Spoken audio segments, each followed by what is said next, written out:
지금 평양 전체가 발칵 뒤집혔습니다. 북한의 성골 공주이자 권력의 상징이었던 김경희가 흔적도 없이 사라졌기 때문입니다. 남편 장성택에 이어 마지막 핏줄인 김평일까지 의문의 죽음을 맞이하자 80세의 그녀는 평생 누려온 모든 부귀 영화를 버리고 어둠 속으로 몸을 던졌습니다. 보위부 암살조가 지구 끝까지 그녀를 추격하는 가운데 그녀는 가슴 안쪽에 평양을 무너뜨릴 결정적 증거를 숨긴 채 사선을 넘었습니다. 과연 그녀는 어디로 사라졌으며 조카 김정은이 그토록 두려워하는 그녀의 마지막 선택은 무엇이었을까요? 지금 어디서 이 사연을 듣고 계신지 댓글로 알려주시면 한 분 한 분 찾아뵙고 인사드리겠습니다. 그리고 좋아요도 함께 부탁드립니다. 2025년 10월의 평양은 유난히도 차가웠습니다. 대동강을 타고 내려오는 강바람은 뼈마디를 시리게 파고들었고 해 질녘 노을은 마치 누군가 흘린 피를 뿌려놓은 듯 붉게 타올랐지요. 저는 평양 중구역에 위치한 저택의 창가에 앉아 그 붉은 하늘을 멍하니 바라보고 있었습니다. 남편 장성택이 처형되고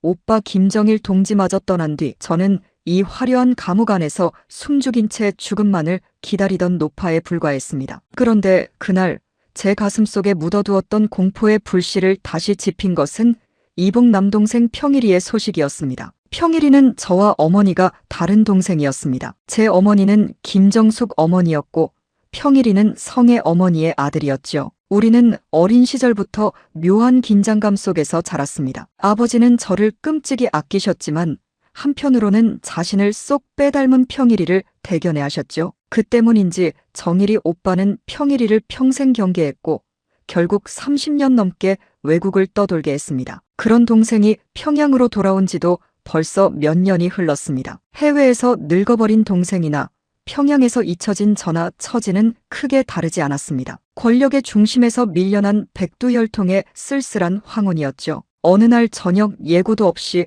평일이가 저를 찾아왔습니다. 보위부의 감시가 촘촘한데도 그는 무슨 용기가 났는지 제 저택으로 걸어 들어왔죠. 그의 얼굴은 예전보다 훨씬 수척해져 있었습니다. 그는 저를 보자마자 제 손을 덥석 잡았습니다. 그 거칠어진 손마디에서 저는 그가 겪었을 세월의 무게를 느꼈습니다. 그는 낮은 목소리로 속삭였습니다. 누님, 이대로 있으면 우리 모두 죽습니다. 그 아이는 이제 혈육도 도덕도 모르는 괴물이 되었습니다. 그가 말하는 그 아이는 바로 우리 조카 정은이었습니다. 저는 그 말에 심장이 멎는 것 같았습니다. 감히 평양 한복판에서 그것도 저 김경희 앞에서 조카를 괴물이라 부를 수 있는 사람은 오직 평일이뿐이었을 겁니다. 우리는 그날 밤 대동강의 찬바람 소리를 배경 삼아 아주 긴 이야기를 나누었습니다. 평일이는 유럽에서 보고 들은 세상의 변화를 제게 들려주었습니다. 인민들은 굶주리는데 핵무기에만 집착하는 체제가 얼마나 위태로운지, 그리고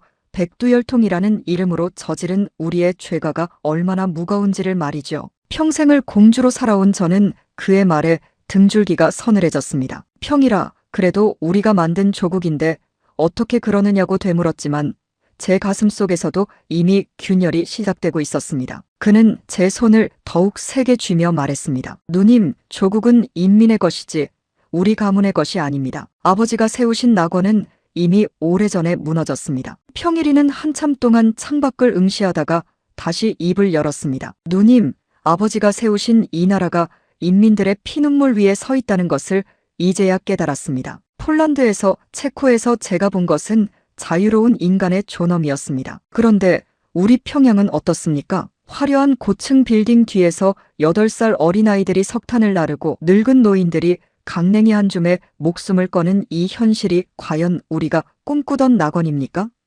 그의 목소리는 떨리고 있었습니다. 이복 동생이었지만 권력의 중심에서 밀려나 세상을 객관적으로 바라보게 된 그 동생의 진심이 제 가슴을 파고들었습니다. 저는 그에게 아무 대답도 할 수 없었습니다. 그저 그가 가져온 서늘한 진실 앞에 고개를 숙일 뿐이었죠. 당시 평양의 상황은 말로 다 할 수 없을 만큼 험악했습니다. 겉으로는 고층 빌딩이 들어서고 불빛이 화려해 보였지만 실상은 썩어가는 고목과 같았죠. 장마당에 물가는 자고 나면 천정부지로 솟구쳤고 평범한 백성들은 하루 한 끼 강냉이 죽으로 연명하기 바빴습니다. 제 저택 근처에도 밤마다 먹을 것을 찾아 헤매는 아이들의 울음소리가 담장을 넘어왔습니다. 권력의 정점에서 그 소리를 외면해 외던 제 양심이 평일이의 말 한마디에 요동치기 시작했습니다. 누님, 우리 집안은 죄를 짓고 있습니다. 이대로 가면 우리는 역사에 씻을 수 없는 죄인으로 남을 것입니다. 저 어린 조카의 손에 얼마나 더 많은 피가 묻어야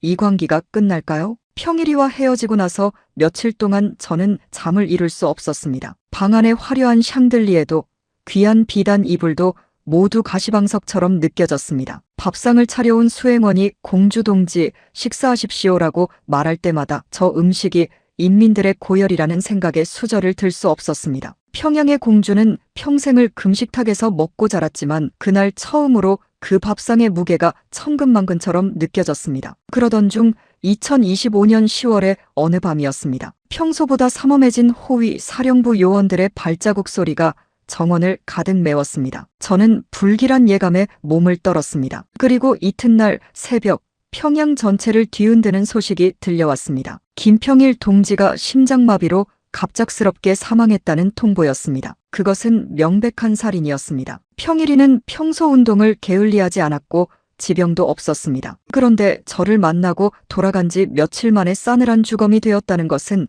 조카가 삼촌을 쳐낸 것이나 다름없었습니다. 저는 그 소식을 듣자마자 바닥에 주저앉아 오열했습니다. 이복 동생이었지만 이 거대한 평양 땅에서 진심으로 저를 걱정해주던 유일한 핏줄이었습니다. 평일아, 내가 기어이 이렇게 가는구나. 나를 두고 내가 먼저 가는구나.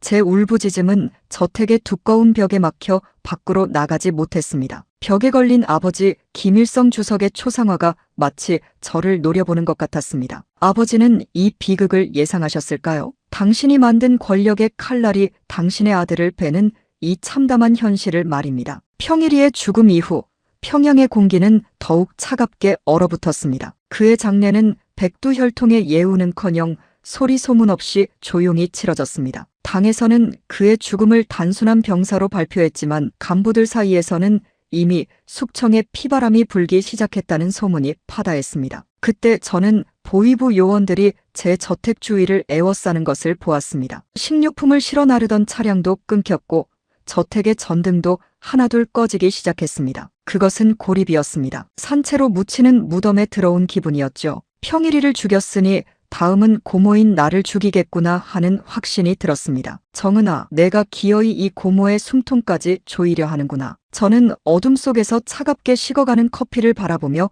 중얼거렸습니다. 저는 어둠 속에서 홀로 거울 앞에 섰습니다. 주름진 노파의 얼굴 속에서 예전에 당당했던 공주의 모습은 찾아볼 수 없었습니다. 하지만 눈빛만은 살아있었습니다. 이대로 죽을 수는 없다. 평일이가 남긴 그 말들을 가슴에 품고 조카의 광기를 세상에 알려야겠다. 그런 생각이 들자 갑자기 온몸에 힘이 불끈 솟았습니다. 평생을 명령만 내리며 살았던 제가 처음으로 제 목숨을 건 계획을 스스로 세우기 시작한 것입니다. 제 남편을 죽인 그 칼날이 이제 제 목 끝에 닿아 있었습니다. 저는 더 이상 도망칠 곳이 없음을 깨달았습니다. 뒤로 물러서면 낭떠러지 뿐이었습니다. 저는 저택의 비밀 금고를 열었습니다. 아버지가 주셨던 금시계와 오빠가 선물했던 보석들을 챙겼습니다. 이것들은 이제 사치품이 아니라 사선을 넘기 위한 뇌물이 될 것이었습니다. 그리고 평일이가 마지막으로 제게 건넸던 낡은 손수건을 가슴 안쪽에 깊이 넣었습니다. 그 손수건에는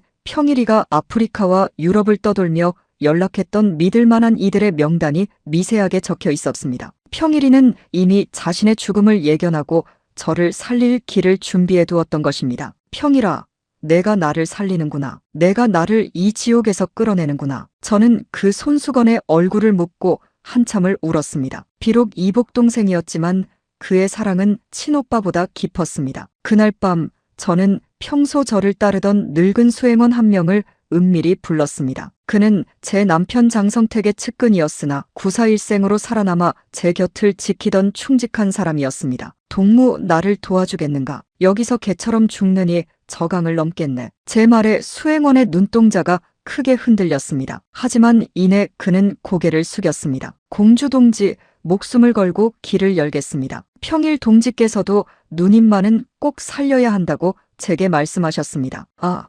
평일이는 저 몰래 수행원까지 포섭해 두었던 것입니다. 죽음을 앞둔 동생이 홀로 남을 누이를 위해 마지막 생명줄을 놓아준 것이죠. 우리는 어둠을 틈타 저택 뒷문으로 향했습니다. 평소에는 보초들이 서 있던 곳이었지만 다행히도 그날은 평양 역전 근처에서 큰 행사가 있어 경비가 소홀한 틈을 탔습니다. 저는 화려한 한복 대신 낡은 인민복을 몇 겹이나 껴입고 머리에 수건을 둘렀습니다. 평생을 차를 타고 다녔던 제가 흙바닥을 기어 담장을 넘는 순간 손톱이 깨지고 무릎에 피가 났지만 통증조차 느껴지지 않았습니다. 오직 살아야겠다는 일념 그리고 평일이의 원한을 갚아야겠다는 생각뿐이었습니다. 담장 밖의 공기는 저태감보다 훨씬 차가웠지만 이상하게도 가슴이 뻥 뚫리는 기분이었습니다. 담장을 넘어 숲길로 접어들었을 때 멀리서 평양의 야경이 보였습니다. 수천 개의 전등이 빛나고 있었지만 제 눈에는 그 빛이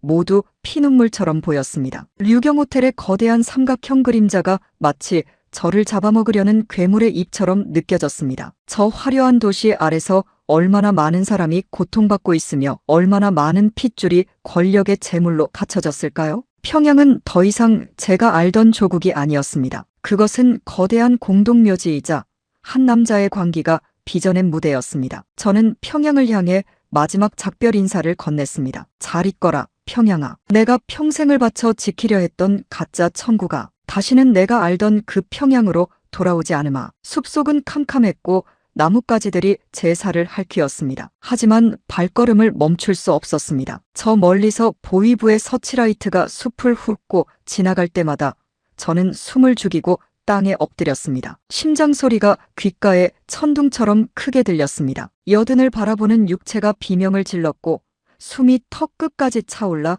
금방이라도 쓰러질 것만 같았습니다. 하지만 그럴 때마다 가슴속 평일이의 손수건이 뜨겁게 느껴졌습니다. 그것은 동생이 보내는 마지막 응원이었습니다. 누님, 조금만 더 힘을 내십시오. 저강만 넘으면 자유가 있습니다. 평일이의 목소리가 환청처럼 귓가를 맴돌았습니다. 이것은 단순히 한 노파의 도망이 아니었습니다. 그것은 한 체제의 몰락을 의미하는 것이었고 백두열통이라 자부하던 가문의 비극적인 종말이었습니다. 제가 평양의 그 견고한 성벽을 넘던 그 순간의 공포는 말로 다 표현할 수 없습니다. 하지만 그 공포보다 더 컸던 것은 바로 평일이에 대한 미안함이었습니다. 어머니가 다르다는 이유로 너를 그토록 차갑게 대했던 나를 용서해라. 평일아, 이제 누이가 내 몫까지 살아서 저 세상의 빛을 보마. 저는 이를 악물고 발을 뗐습니다. 찢어진 신발 사이로 흙이 들어오고 발가락이 얼어붙는 것 같았지만 멈출 수 없었습니다. 한참을 걷다 보니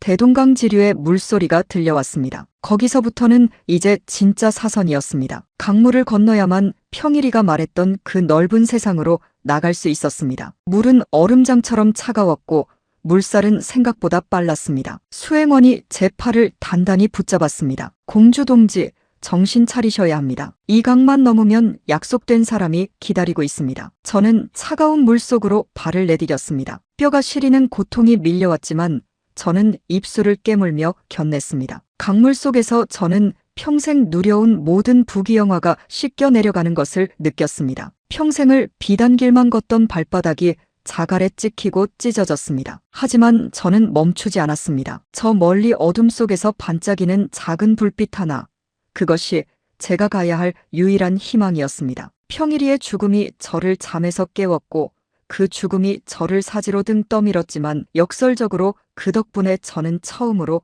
제 인생의 주인으로서 발걸음을 뗐습니다. 평양의 공주는 그렇게 어둠 속으로, 차가운 강물 속으로 자신을 던졌습니다. 죽음보다 더한 공포가 밀려왔지만 평일이가 지켜보고 있다는 생각에 저는 단 한 걸음도 물러서지 않았습니다. 밤하늘에는 별들이 가득했습니다. 평양에서 보던 별과는 왠지 달라 보였습니다. 그 별들 중 하나가 혹시 평일이의 눈동자가 아닐까 생각하며 저는 한 발 한 발 앞으로 나아갔습니다. 물살이 가슴까지 차오르고 숨이 가빠질 때마다 저는 평일이의 이름을 불렀습니다. 평일아, 평일아. 그것은 참회였고 또한 생존을 향한 처절한 기도였습니다. 강물을 건너며 저는 다짐했습니다. 만약 제가 살아남는다면 우리 가문이 저지른 그 모든 죄악을 세상에 낱낱이 밝히겠노라고 말이죠. 마침내 강 건너편 둑에 손이 닿았습니다. 진흙범벅이 된 손으로 땅을 움켜쥐었을 때 저는 느꼈습니다. 이제 제 인생의 한 장이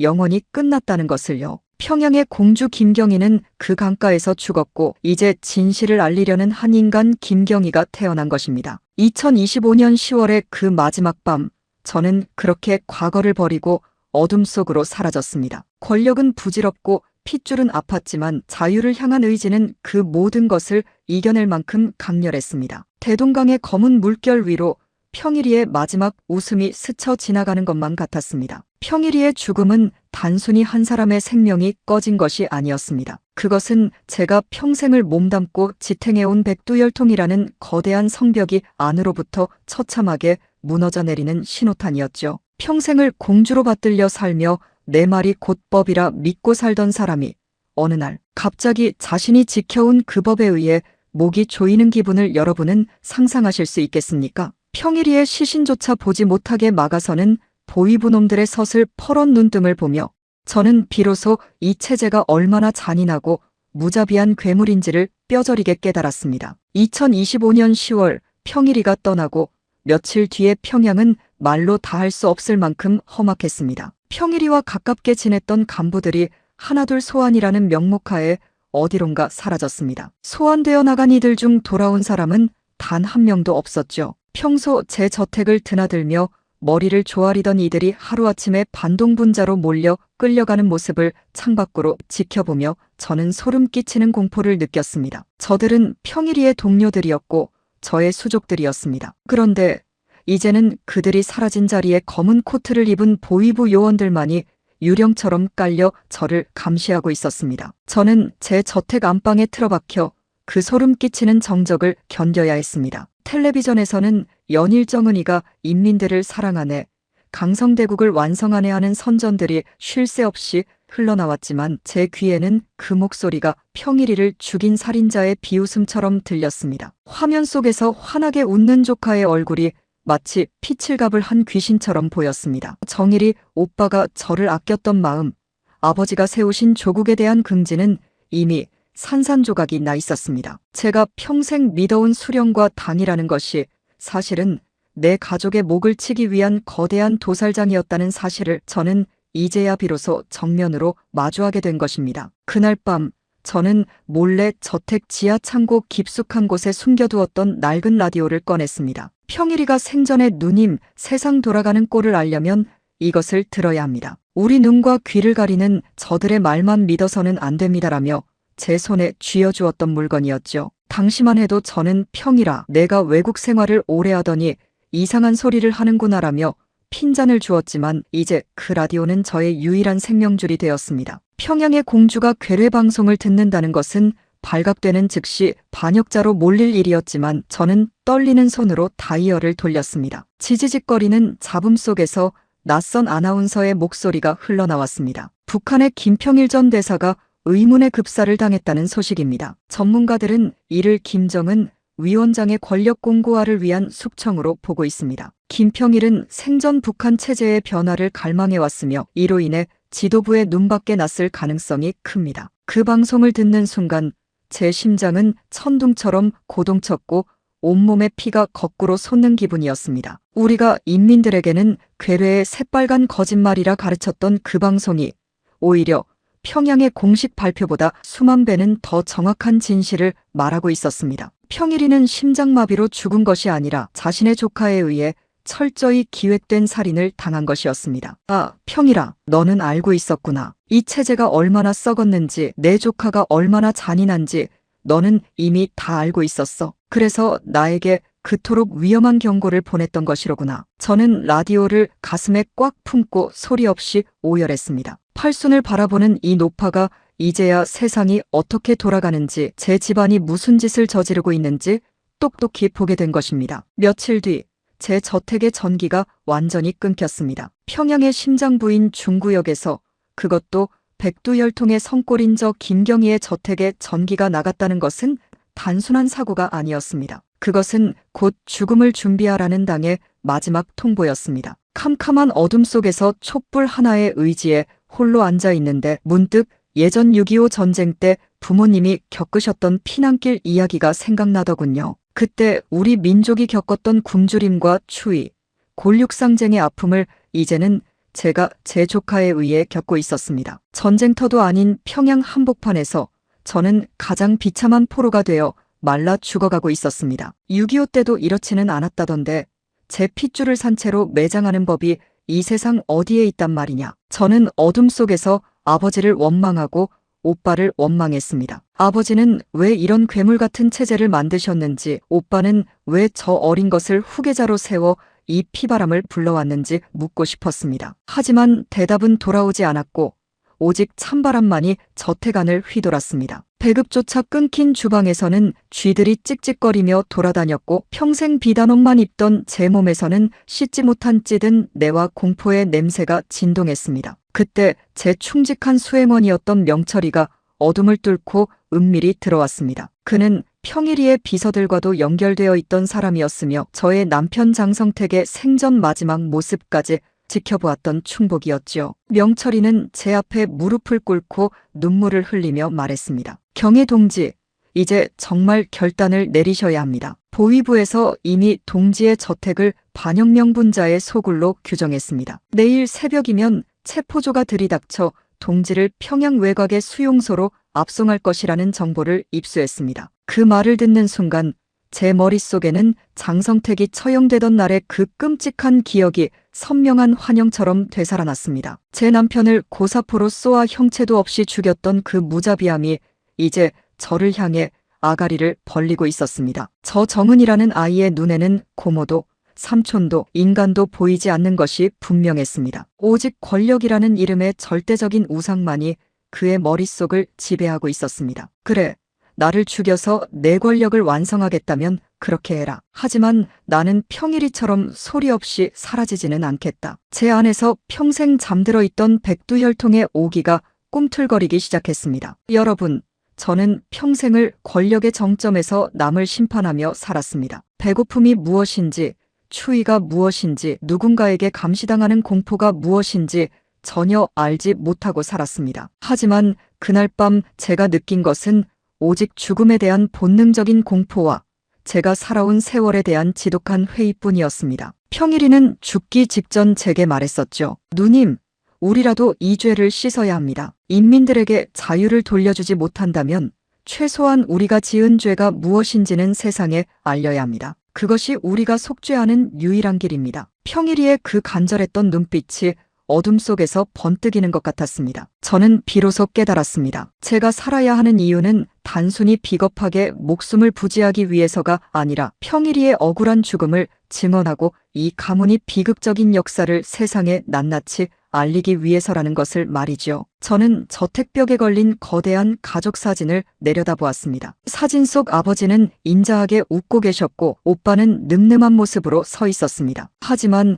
그 인자한 미소 뒤에 얼마나 많은 인민이 굶어 죽어나갔는지, 얼마나 많은 핏줄이 권력의 제물로 바쳐졌는지 저는 지금까지 의도적으로 외면해왔습니다. 이제 그들이 흘린 눈물이 대동강을 메우고 흘러넘쳐 제 발등을 적시고 있었습니다. 아버지, 오빠, 당신들이 낙원이라 믿고 만든 이 나라는 결국 이렇게 무너지는군요. 제 자식이 제 아비를 치고 조카가 삼촌을 베는 이곳이 어떻게 낙원일 수 있습니까? 저는 사진을 바닥에 내동댕이 쳤습니다. 쨍그랑하며 유리 깨지는 날카로운 소리가 적막한 방안을 갈기갈기 찢어놓았습니다. 그것은 제 과거와의 영원한 작별이자 가짜 낙원에 대한 마지막 선언이었습니다. 명철이는 제게 콩고로 가는 외교 행랑 루트가 아직 유일하게 열려 있다고 말했습니다. 예전에 제가 아프리카 외교와 무역을 담당할 때 심어두었던 비밀 인맥들이 아직 저를 따르고 있다는 것이었죠. 경혜 동지,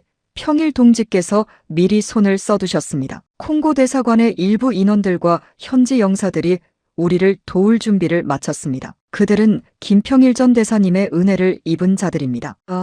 평일이는 죽어가면서도 혼자 남겨질 이 늙은 누이를 살릴 길을 미리 닦아두었던 것입니다. 어머니는 달랐지만 우리는 분명 한 핏줄이었습니다. 친오빠 정일이 오빠보다 그 누구보다 저를 진심으로 생각하고 보호하려 했던 것은 바로 그 소외당하고 해외로 겉돌던 이복동생 평일이었습니다. 그 사실이 제 가슴을 더 아프게 후벼 팠습니다. 저는 낡은 천배낭 하나에 평일이가 생전에 남긴 비밀 일기장과 아버지가 호신용으로 주셨던 작은 권총 한 자루를 넣었습니다. 그리고 평생을 아껴온 다이아몬드와 금은보화 대신 평일이의 아이들, 즉 제 조카들의 어린 시절 사진을 가슴 안쪽에 소중히 품었습니다. 이제 저는 평양의 공주 김경희가 아니라 동생의 원수를 갚고 진실을 세상에 알리려는 한 명의 처절한 증언자가 되기로 했습니다. 가자 명철아. 이 저택에서 앉아 보이부놈들에게 개처럼 끌려가느니 길바닥에서 굶어 죽는 한이 있더라도 내 발로 나가겠다. 저는 그렇게 제 평생의 터전이자 영육의 장소였던 저택을 나섰습니다. 저택을 나설 때 잠시 뒤를 돌아보니 평양의 화려한 야경이 마치 거대한 무덤의 비석처럼 보였습니다. 주체 사상탑의 붉은 횃불이 밤하늘을 찌르고 있었지만 제 눈에는 그 불빛이 인민들의 피눈물이 모여 타오르는 불덩이처럼 보였습니다. 저 인공적인 불빛 아래서 얼마나 많은 사람이 제가 그랬던 것처럼 거짓된 평화와 풍요에 속아 살고 있을까요? 아니, 어쩌면 그들은 이미 모든 진실을 알고 있으면서도 옆집에서 누가 끌려가도 모른 척해야 하는 그 지독한 공포 때문에 입을 닫고 있는 것일지도 모릅니다. 저는 그들을 두고 홀로 떠나는 마음이 납덩이처럼 무거웠습니다. 하지만 제가 나가서 이 체제의 추악한 민낯을 외쳐야만 언젠가 저들도 진정한 자유를 얻을 수 있다는 생각에 입술을 깨물고 발걸음을 재촉했습니다. 숲길을 헤매며 대동강변으로 향하는 동안 제 머릿속에는 80평생의 수많은 기억이 주마등처럼 스쳤습니다. 만약 내가 조금만 더 일찍 평일이의 경고를 귀담아 들었더라면, 만약 내가 백두열통이라는 허울 좋은 이름의 취해 권력의 단맛만 탐하지 않았더라면, 그랬다면 평일이도 죽지 않았을 것이고 내 남편 장성택도 그렇게 비참하게 가지 않았을 것입니다. 하지만 후회는 이미 늦었습니다. 이제 남은 것은 사선을 넘는 것뿐이었습니다. 저 멀리 보위부의 서치라이트가 평양 시내 구석구석을 훑는 것을 보며 저는 다짐했습니다. 정은아, 내가 죽인 것은 내 삼촌뿐만이 아니다. 너는 이 나라가 가졌던 마지막 인간성과 양심까지 죽인 것이다. 내가 살아서 그 대가를 반드시 치르게 해주마. 강가에 도착했을 때 새벽 물안개가 자욱하게 피어올라 사방을 분간하기 어려웠습니다. 그 차가운 안개 속에서 평일이의 환영이 나타나 저를 향해 손짓하는 것 같았습니다. 누님, 두려워 마십시오. 이 강만 넘으십시오. 저 너머에 우리가 한 번도 보지 못한 진짜 세상이 있습니다. 저는 얼음장 같은 대동강 물에 발을 담갔습니다. 뼈를 깎는 듯한 추위가 전신을 덮쳤지만 제 가슴 속에서 타오르는 분노와 각성의 불꽃은 그보다 더 뜨겁게 타올랐습니다. 저는 이제 화려한 공주의 옷을 완전히 벗어 던졌습니다. 권력의 정점에서 밑바닥으로 떨어지는 것은 정말 한순간이었습니다. 하지만 그 밑바닥에 내려오고 나서야 비로소 저는 인간의 존엄이 무엇인지, 진실이 얼마나 무거운지를 보았습니다. 평일이가 자신의 목숨과 바꾼 그 핏빛 진실, 그리고 제가 평생을 외면해온 저 평범한 인민들의 고통을 이제는 제 몸으로 직접 느끼며 나아가야 했습니다. 강물을 건너며 저는 평양의 하늘을 향해 마지막으로 소리 없는 일가를 날렸습니다. 잘 있거라. 거짓으로 쌓아올린 가짜 낙원아. 나는 이제 인간답게 죽기 위해, 아니 인간답게 살기 위해 떠난다. 그것이 제 긴 인생의 종지부이자 새로운 시작을 알리는 마지막 선언이었습니다. 어둠 속에서 강물을 헤치고 나가는 제 모습은 아마도 비참하기 짝이 없었을 것입니다. 젖은 옷은 몸을 조여왔고 숨은 턱 끝까지 차올랐습니다. 하지만 제 영혼만큼은 80년 생애를 통틀어 그 어느 때보다 가볍고 자유로웠습니다. 평생을 저를 올감했던 백두혈통이라는 무거운 쇠사슬을 제 손으로 끊어내고 저는 오직 제 자신의 의지로 대지를 딛고 서 있었습니다. 평일이의 죽음은 제게 지옥의 문을 활짝 열어주었지만 동시에 그 지옥을 탈출할 수 있는 유일한 열쇠와 용기를 주었습니다. 저는 이제 결코 뒤를 돌아보지 않습니다. 오직 저 강 너머 평일이가 꿈꾸었던 그 자유롭고 평등한 땅을 향해 한 발 한 발 묵묵히 나아갈 뿐입니다. 강 건너편 어둠 속에서 누군가 낮은 휘파람 소리를 냈습니다. 명철이가 미리 약속해둔 비밀 연락책의 신호였습니다. 저는 젖어 무거운 몸을 이끌고 진흙탕을 기어 올라갔습니다. 손톱이 뒤집히고 무릎에서 붉은 피가 흘러나왔지만 그것은 제가 한 명의 인간으로 다시 태어나는 고통스러운 상고와도 같았습니다. 평양에 화려했던 공주 김경희는 그 차가운 강물에 씻겨 영원히 사라졌고 이제 역사의 준엄한 증인이 된 늙은 투사 김경희만이 남았습니다. 평일아, 누님을 끝까지 지켜봐다오. 내가 못다한 이야기, 내가 그토록 알리고 싶어 했던 그 진실을 내가 세상 끝까지 목청 높여 알리마. 저는 그렇게 뜨거운 핏빛 진실을 가슴에 품고 평양의 어둠 속으로 흔적도 없이 자취를 감췄습니다. 강을 건너 어둠 속으로 몸을 숨겼지만 그것은 지옥의 문턱을 겨우 하나 넘은 것에 불과했습니다. 여러분, 평생을 평양의 중심에서 하늘 귀한 줄 모르고 대접만 받고 살던 제가 이슬 맺힌 숲속에서 쥐 죽은 듯 엎드려 보이부의 서치라이트를 피해야 하는 처지가 되었다는 것이 믿어지십니까? 제 몸에서는 평생 뿌리던 프랑스제 향수 냄새 대신 썩은 나뭇잎과 진흙의 비릿한 냄새가 진동했습니다. 하지만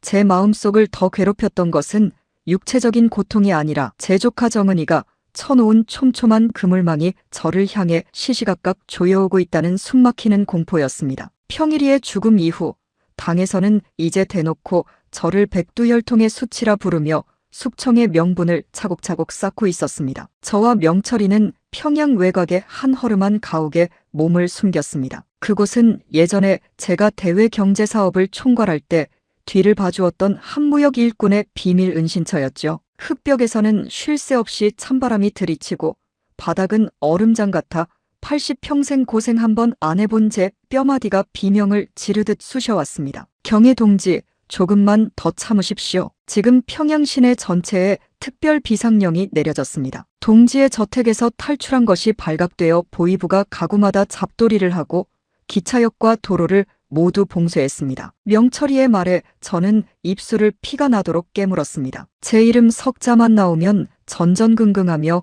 길바닥에 엎드리던 그놈들이 이제는 저를 사냥감 취급하며 평양 시내를 이잡듯 뒤지고 있다는 사실이 기가 막히고 서러웠습니다. 그곳에서 보낸 며칠은 제 인생에서 가장 길고 지루하며 고통스러운 시간이었습니다. 먹을 것이라곤 딱딱하게 굳어 곰팡이가 핀 주먹밥 한 덩이와 미지근한 숭늉뿐이었죠. 평소 같으면 쳐다보지도 않았을 음식이었지만 살기 위해서는 그것조차 감지덕지하며 억지로 씹어 넘겨야 했습니다. 밥을 씹으며 저는 평일이를 생각했습니다. 평일아, 너도 해외를 떠돌며 이렇게 쫓기듯 살았더냐? 너도 그 외로운 타국 땅에서 이 누이처럼 밤마다 가슴을 졸이며 아버지의 얼굴을 떠올렸더냐? 어머니가 다르다는 이유로, 성의 어머니의 자식이라는 이유로 그를 벌레 보듯 멀리했던 지난 세월이 못내 미안해져 바바리 모래알처럼 껄끄럽게 목구멍을 핥히었습니다. 그러던 중 명철이가 목숨을 걸고 평양 시내에 잠입해 가져온 소식은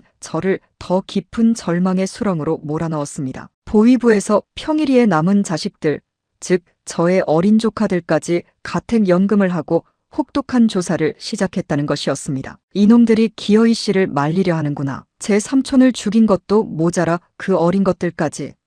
저는 분노로 온몸을 부르르 떨었습니다. 제 남편 장성택을 죽일 때도 저 조카놈은 그랬습니다. 그와 연관된 사람이라면 사돈의 팔촌까지 수용소로 보내거나 공개 처형을 일삼았죠. 이제 그 피해 연대기가 평일이의 가족에게로, 그리고 저 김경희에게로 흐르고 있었습니다. 저는 결심했습니다. 나 혼자 살겠다고 도망치는 것은 백두혈통의 도리가 아니다. 평일이가 목숨을 바쳐 나를 살렸으니 나는 평일이의 아이들을 위해서라도, 그리고 이 체제의 추악한 진실을 세상에 알리기 위해서라도 마지막 도박을 해야 한다고 말입니다. 저는 명철이에게 제가 평생 관리해온 해외 비밀 자금의 위치와 아프리카 외교망의 비밀 연락처를 건넸습니다. 명철아, 콩고민주공화국에 있는 우리 대사관의 김영사를 찾아라. 그는 내가 예전에 그의 어머니가 불치병에 걸렸을 때 프랑스에서 귀한 약을 구해다 주어 목숨을 빚진 사람이다. 그에게 비밀 신호를 보내 외교 행랑을 열라고 해라. 여러분, 북한 체제라는 것이 겉으로는 철통 같고 빈틈없어 보여도 그 속은 뇌물과 사적인 인연으로 얽히고 설킨 부패한 구멍이 아주 많습니다. 특히 아프리카 지역은 제가 오랫동안 무기거래와 자원 외교를 직접 담당하며 제 충복들을 곳곳에 심어놓은 곳이었죠. 그곳만이 이 늙은 여자가 살아서 나갈 유일한 탈출구였습니다. 하지만 계획은 결코 순탄치 않았습니다. 우리가 은신해 있던 가옥 근처까지 보위부의 수색대가 들이닥친 것입니다. 문을 열어라. 주민등록 검사가 있다. 협조하지 않으면 반동으로 간주하겠다. 거친 고함 소리와 함께 군화발로 문을 사정없이 발로 차는 소리가 들려왔습니다. 저는 장롱 뒤 좁고 먼지 쌓인 틈새에 몸을 구기고 숨을 죽였습니다. 심장 소리가 너무나 크게 울려서 담장 밖까지 들릴까봐 두 손으로 가슴을 꼭 눌렀습니다. 여든을 바라보는 육체가 바들바들 떨렸고 식은땀이 비 오듯 흘렀습니다. 보위부 요원들이 방안을 휘젓고 다니며 총구로 벽을 찌르고 가구들을 뒤엎는 소리가 들릴 때마다 저는 여기서 내 파란만장한 인생이 끝나는구나 생각하며 눈을 감았습니다. 그때 명철이가 기지를 발휘했습니다. 그는 미리 준비해둔 위조 신분증과 두툼한 달러 뭉치를 꺼내들고 당당하게 나갔습니다. 수고가 많으십니다, 동무들. 여기는 중앙당 무역성 산하 비밀 연락소입니다. 상부의 지시로 극비 업무를 수행 중이니 조용히 넘어가 주시죠. 이건 동무들 담뱃값이나 하시오. 달러 뭉치가 오가는 소리가 들리고 나서야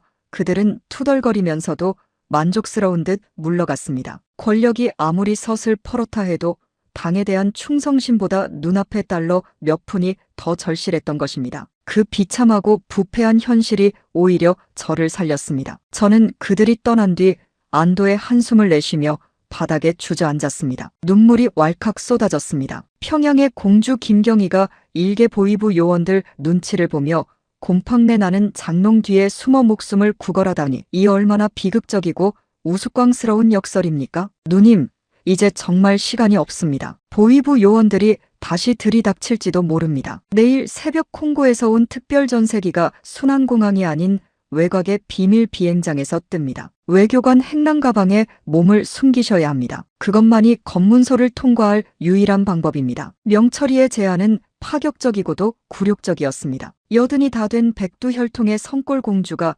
짐짝처럼 가방에 실려 고향 나라를 떠나야 한다니요. 하지만 자존심보다 중요한 것은 생존이었고 평일이의 억울함을 푸는 것이었습니다. 저는 평일이가 남긴 일기장과 조카들의 사진 그리고 아버지가 생전에 호신용으로 주셨던 권총을 가슴 깊이 품었습니다. 그래, 짐짝이면 어떠냐. 짐승 취급을 당해도 좋다. 살아서 나가기만 한다면 쥐구멍이라도 기어나가겠다. 그날 밤 저는 마지막으로 평양의 밤하늘을 올려다보았습니다. 저 멀리 주체사상탑의 붉은 불빛이 안개 속에 흐릿하게 보였습니다. 평생을 저 탑의 광채가 우리 가문의 영원한 영광인 줄 알고 살았는데 이제 보니 그것은 수많은 인민의 골수를 짜내고 피를 말려 만든 핏빛 불꽃이었습니다. 평일이가 왜 그토록 이 체제를 증오했는지, 왜 그토록 아버지를 빼박은 얼굴로 슬프게 웃으며 해외를 떠돌았는지 이제야 온전히 사무치게 이해할 수 있었습니다. 평일아, 미안하다. 이 누이가 너무 늦게 알았구나. 나를 지켜다오. 내가 가보지 못한 그 넓은 세상에 가서 내가 그토록 하고 싶었던 말들을 내가 대신 목청껏 외쳐주마. 저는 커다란 여행용 가방 속에 몸을 최대한 구겨 넣었습니다. 관처럼 좁고 어두운 공간, 공기도 희박해 숨이 막혀왔지만 제 정신은 그 어느 때보다 맑고 형형했습니다. 가방이 닫히고 지퍼가 잠기는 소리는 마치 제 과거의 화려했던 무덤이 닫히는 소리와도 같았습니다. 트럭에 실려 덜컹거리는 비포장도로를 달릴 때마다 몸이 사정없이 흔들리고 낡은 뼈마디가 비명을 질렀습니다. 하지만 저는 입술을 깨물며 신음 한 번 내지 않고 견냈습니다. 검문소에서 가방을 발로 차보며 열어보라는 보위부의 거친 목소리가 들릴 때마다 제 심장은 멎는 듯했습니다. 외교관 행랑입니다. 빈 주머니에 손 떼지 마시오. 상부 지시를 어길 셈인가. 명철이의 당당한 호통 소리가 들리고 트럭이 다시 덜컹거리며 움직이기 시작했을 때 저는 속으로 살았다. 평이라 살았다고 수천 번을 되뇌었습니다. 비밀 비행장에 도착했을 때 콩고에서 온 검은 피부의 외교관들이 저를 맞이했습니다. 가방에서 나온 저의 처참한 몰골을 보고 그들은 깜짝 놀라며 극도의 예의를 갖추었습니다. 공주 동지, 정말 고생 많으셨습니다. 김평일 대사님께서 저희에게 간곡히 부탁하셨습니다. 동지께서 오실 수 있게 모든 길을 열어두라고 말입니다. 그들은 평일이가 해외 대사로 있는 동안 현지 사람들에게 얼마나 많은 덕을 베풀었는지, 그가 얼마나 따뜻한 인간미를 가진 지도자였는지 눈물을 글썽이며 이야기해 주었습니다. 이복 동생인 평일이는 비록 평양에서는 격가지라 불리며 외면당했으나 넓은 세상에서는 진심으로 존경받는 거목이었습니다. 그 사실이 제 가슴을 뭉클하게 했고 한편으로는 그를 박해했던 제 자신이 부끄러워 견딜 수 없었습니다. 저는 콩고행 비행기 트랩을 올랐습니다. 한 계단 한 계단이 마치 100년의 세월을 넘는 것처럼 무거웠습니다. 비행기 엔진이 굉음을 내며 평양의 차가운 땅을 박차고 하늘로 솟구쳤을 때 저는 창밖으로 점점 작아지는 평양 시내를 내려다보았습니다. 제 인생의 전부였던 곳, 제 가문의 영광과 씻을 수 없는 죄악이 서린 그 땅이 이제는 한 점 어둠이 되어 사라지고 있었습니다. 눈물이 멈추지 않고 뺨을 타고 흘러내렸습니다. 그것은 단순히 이별의 슬픔이 아니었습니다. 지옥 같은 공포에서 빠져나온 자의 허탈한 안도와 먼저 간 남편과 이복 동생에 대한 사무치는 통한의 눈물이었습니다. 정은아, 너는 이 하늘 아래 내가 살아있다는 사실만으로도 평생 잠을 이루지 못할 것이다. 내 고모가 살아있는 한 내가 쌓아올린 가짜 천국은 결코 영원할 수 없다. 2026년 초 저는 그렇게 콩고를 향한 사선의 비행에 몸을 실었습니다. 80세의 나이에 시작된 이 무모하고 처절한 탈출은 이제 겨우 첫 고비를 넘겼을 뿐입니다. 아프리카에 타는 듯한 태양 아래서,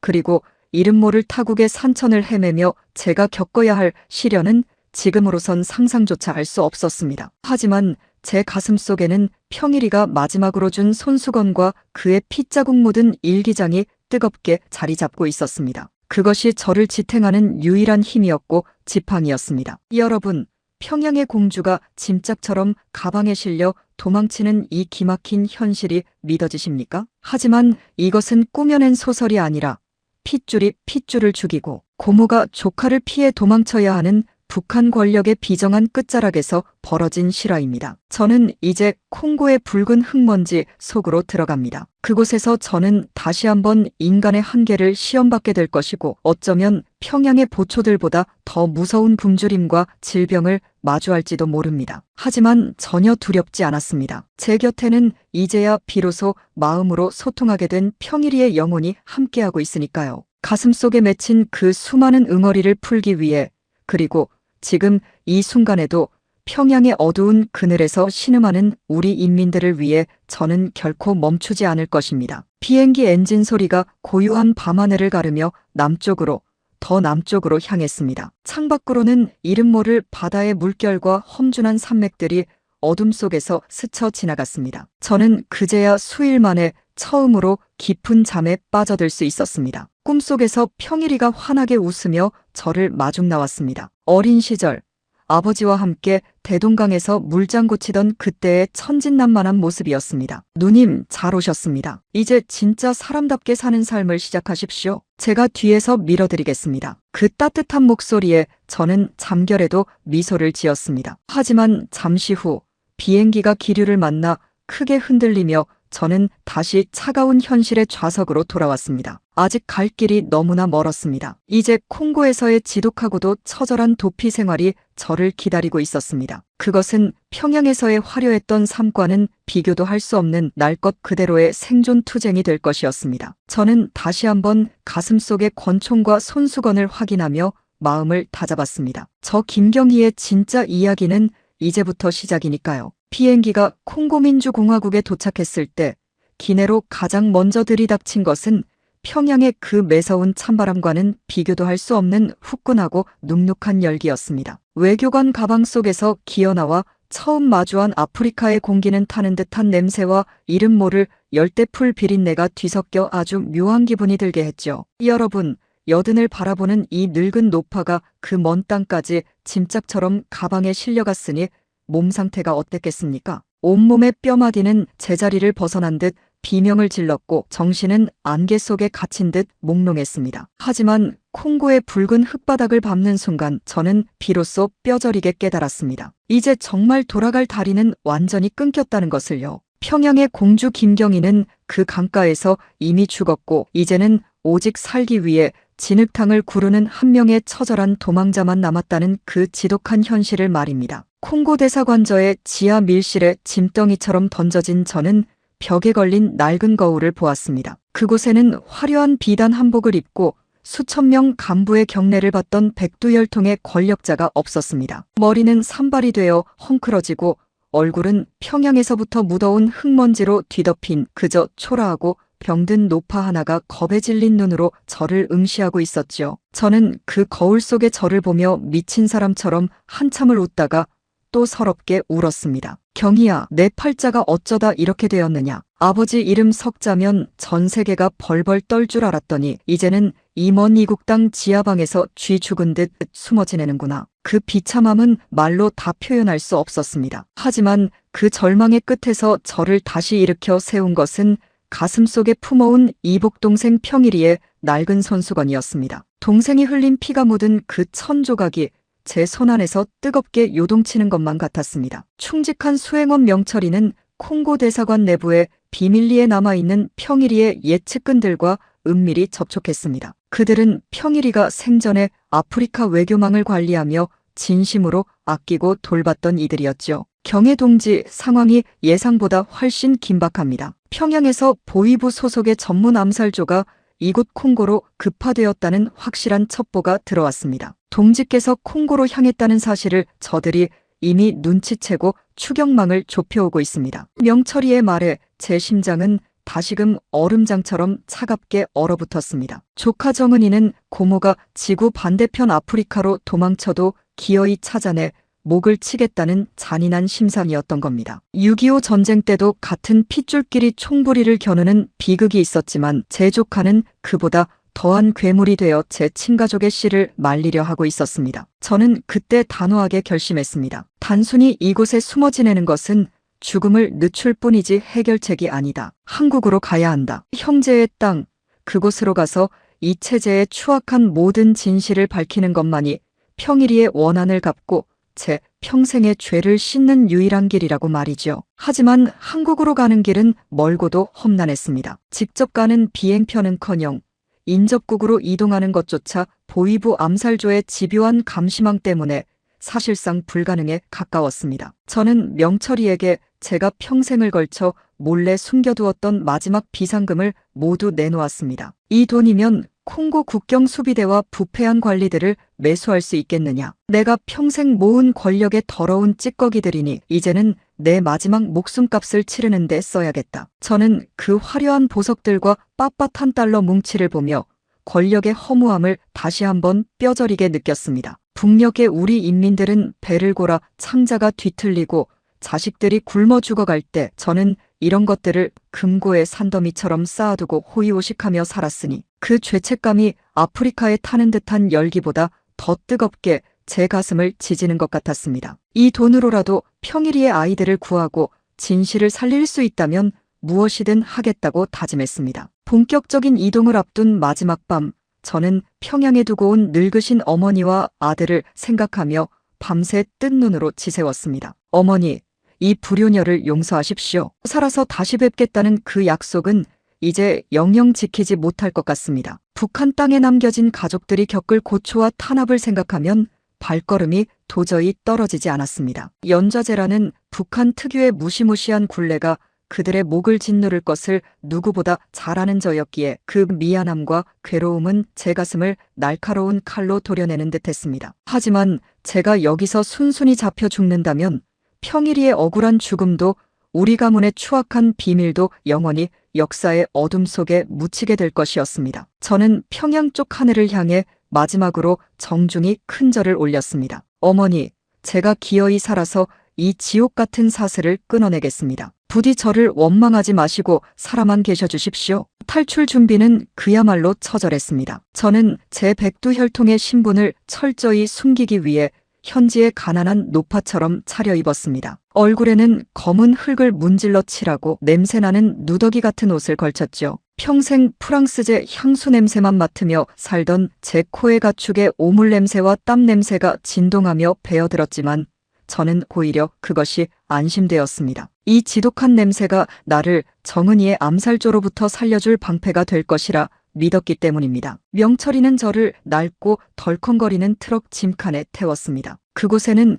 콩고 현지에 말린 농작물과 오물 냄새 나는 가축들이 가득 실려 있었죠. 여든을 바라보는 노구가 견디기에는 그야말로 지옥 같은 환경이었지만 저는 평일이가 남긴 일기장을 가슴에 꽉 쥐고 이를 악물며 견냈습니다. 평일아, 내가 하늘에서 지켜보고 있지? 누님이 지금 내가 겪었던 그 외롭고 고통스러운 도망자의 길을 그대로 걷고 있다. 트럭이 비포장도로의 구덩이를 지날 때마다 제 몸은 사정없이 허공으로 튀어올랐고 낡고 약해진 뼈마디는 금방이라도 부서질 듯 비명을 질러댔습니다. 하지만 저는 입술을 깨물며 신음소리 하나 내지 않았습니다. 검문소가 나타날 때마다 숨을 죽이고 더러운 가축들의 털 사이에 몸을 깊숙이 숨겼습니다. 현지 군인들이 총구로 짐칸을 함부로 쑤셔댈 때 그 차가운 쇠붙이가 제 등줄기를 아슬아슬하게 스칠 때마다 저는 죽음의 그림자를 정면으로 마주했습니다. 하늘에 계신 조상님 아버지, 저를 한 번만, 딱 한 번만 도와주십시오. 평생 신이라는 존재를 허구라 부정하고 살았던 제가 그 절체절명의 순간에는 이름 모를 신에게 손이 발이 되도록 기도를 올리고 있었습니다. 인간이란 그렇게 나약한 존재라는 것을 그제야 알았습니다. 그렇게 며칠 밤낮을 달려 도착한 곳은 콩고 접경 지역의 아주 작은 마을이었습니다. 그곳에서 저희를 기다리고 있던 것은 놀랍게도 한국의 선교사들이었습니다. 그들은 자신의 목숨을 걸고 북한 이탈 주민들을 돕는 고마운 분들이었죠. 김경애 동지 되십니까?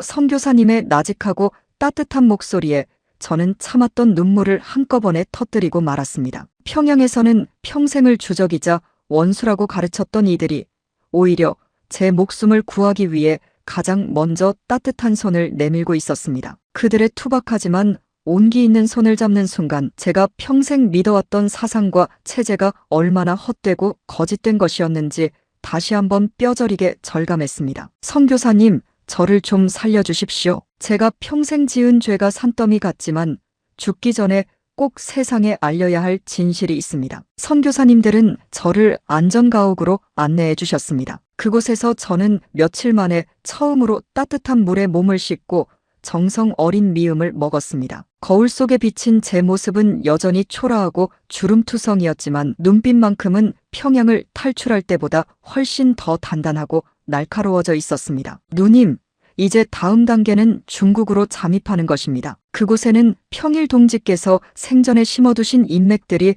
우리를 애타게 기다리고 있습니다. 명철이의 말에 저는 결연히 고개를 끄덕였습니다. 중국 그곳은 제 오빠 김정일 동지와 함께 화려한 국빈 대접을 받으며 레드카펫을 밟고 방문했던 곳이었습니다. 하지만 이제는 신분을 철저히 숨긴 채 어두운 뒷골목을 전전해야 하는 비참한 도망자의 신세로 가야 했습니다. 권력의 무상함이 대동강 물줄기처럼 흘러갔습니다. 저는 콩고를 떠나기 전 평일이의 손수건에 제 엄지손가락 지장을 붉게 찍었습니다. 내 죽어서도 이 은혜를 결코 잊지 않으마. 평일이 너의 억울한 죽음과 우리 인민의 고통을 한국 땅에 반드시 내 목숨을 걸고 전하겠다. 그것은 제 자신과의 엄중한 약속이자 먼저 간 혈육들에 대한 마지막 맹세였습니다. 탈출 결심을 확고히 굳힌 뒤 제 마음은 오히려 호수처럼 평온해졌습니다. 죽음을 더 이상 두려워하지 않게 되니 비로소 제가 남은 생을 어떻게 살아야 할지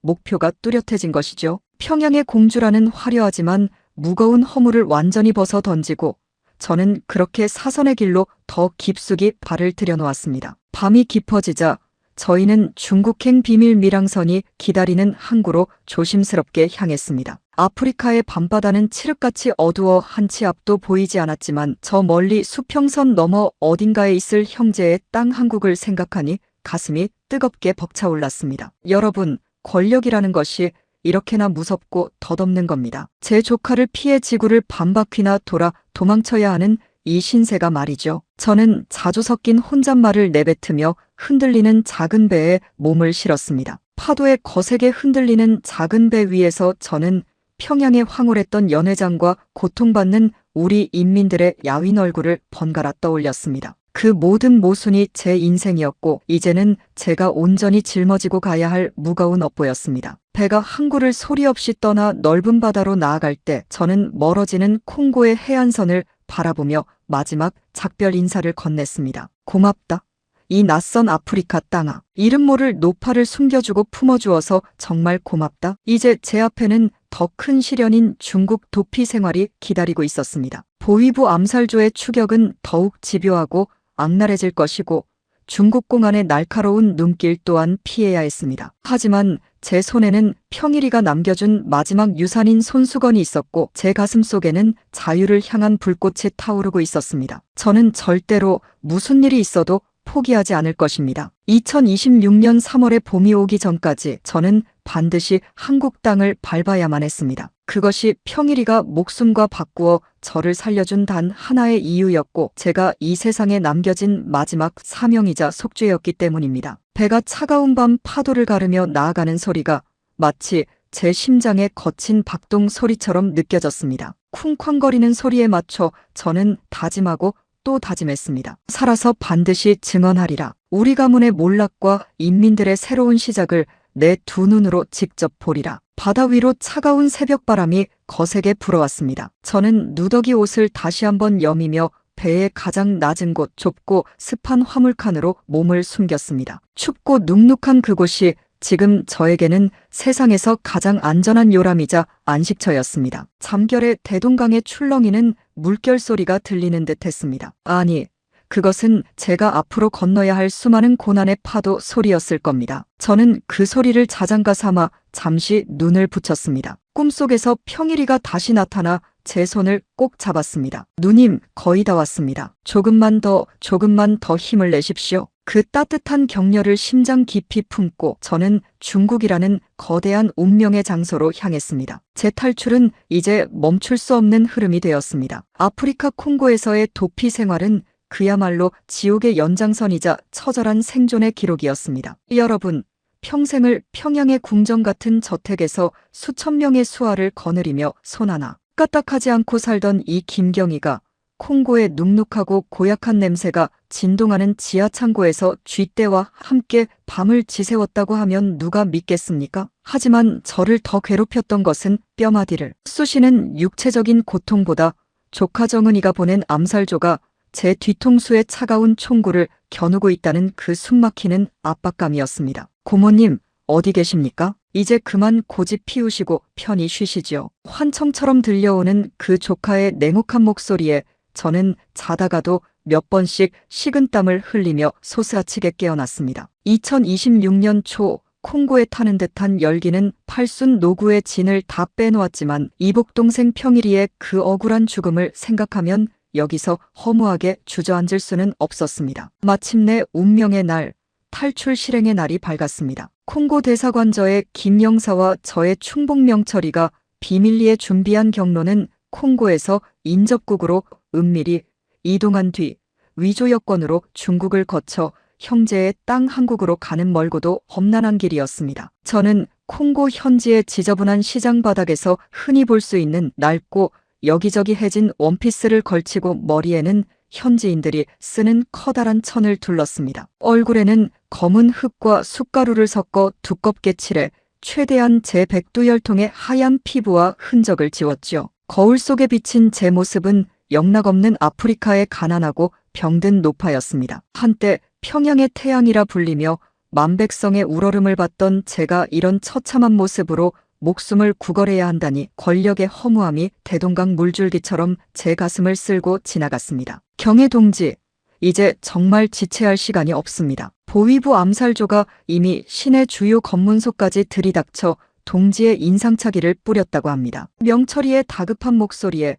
저는 평일이가 남긴 낡은 손수건과 아버지가 호신용으로 주셨던 작은 권총을 품 안 깊숙이 찔러 넣었습니다. 그것들이 제 마지막 자존심이자 생명줄이었습니다. 우리는 낡고 녹슨 지프차 뒷좌석 바닥에 납작하게 엎드렸습니다. 그 위로 더러운 가마니와 가축용 사료 포대들이 겹겹이 덮였죠. 쾌쾌한 먼지와 곰팡이 냄새 때문에 숨이 턱턱 막혀왔지만 저는 입술을 깨물며 신음 한 번 내지 않았습니다. 차가 덜컹거리며 출발하자 제 심장은 터질 듯이 고동치기 시작했습니다. 이것이 제 80평생 가장 위험하고도 마지막인 도박이라는 것을 직감했기 때문입니다. 국경 지역으로 향하는 길은 험난하기 짝이 없었습니다. 아프리카의 비포장도로는 구덩이가 파여 있어 지프차가 덜컹거릴 때마다 제 노구는 사정없이 바닥에 부딪혔고 약해진 뼈마디는 비명을 지르듯 쑤셔왔습니다. 평일아, 내가 하늘에서 지켜보고 있느냐. 이 못난 누이가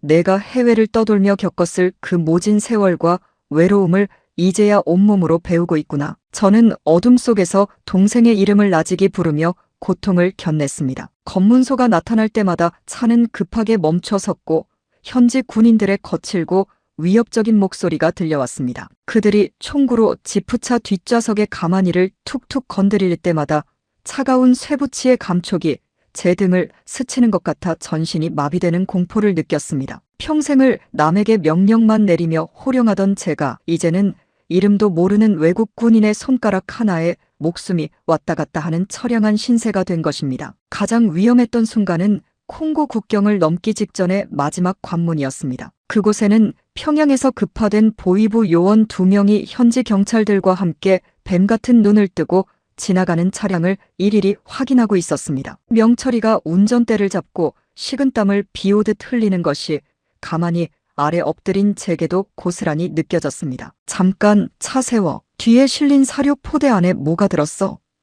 보위부 놈의 그 날카롭고 익숙한 평양 사투리가 들리는 순간 저는 이제 정말 끝이구나 생각하며 품 안의 권총 손잡이를 꽉 쥐었습니다. 조카에게 잡혀가서 치욕적인 숙청을 당하느니 차라리 여기서 내 손으로 이 파란만장한 생을 마감하겠다는 마지막 백두열통의 자존심이었지요. 손가락에 힘을 주며 방아쇠를 당기려는 찰나였습니다. 그때 명철이가 기지를 발휘했습니다. 그는 미리 준비해둔 거액의 달러 뭉치를 슬쩍 내밀며 능청스럽게 말했습니다. 수고가 많으십니다, 동무들. 콩고 중앙정부 고위 간부의 급한 심부름을 가는 길입니다. 여기 좋은 담뱃값이나 하시고 귀찮은 절차 없이 길 좀 열어주시죠. 서슬 퍼런 보위부 놈들이었지만 콩고에 타는 듯한 열기와 지독한 배고픔 앞에서는 당에 대한 충성심보다 눈앞의 달러 뭉치가 더 달콤하고 절실했던 모양입니다. 그들은 돈 뭉치를 재빨리 받아 챙기더니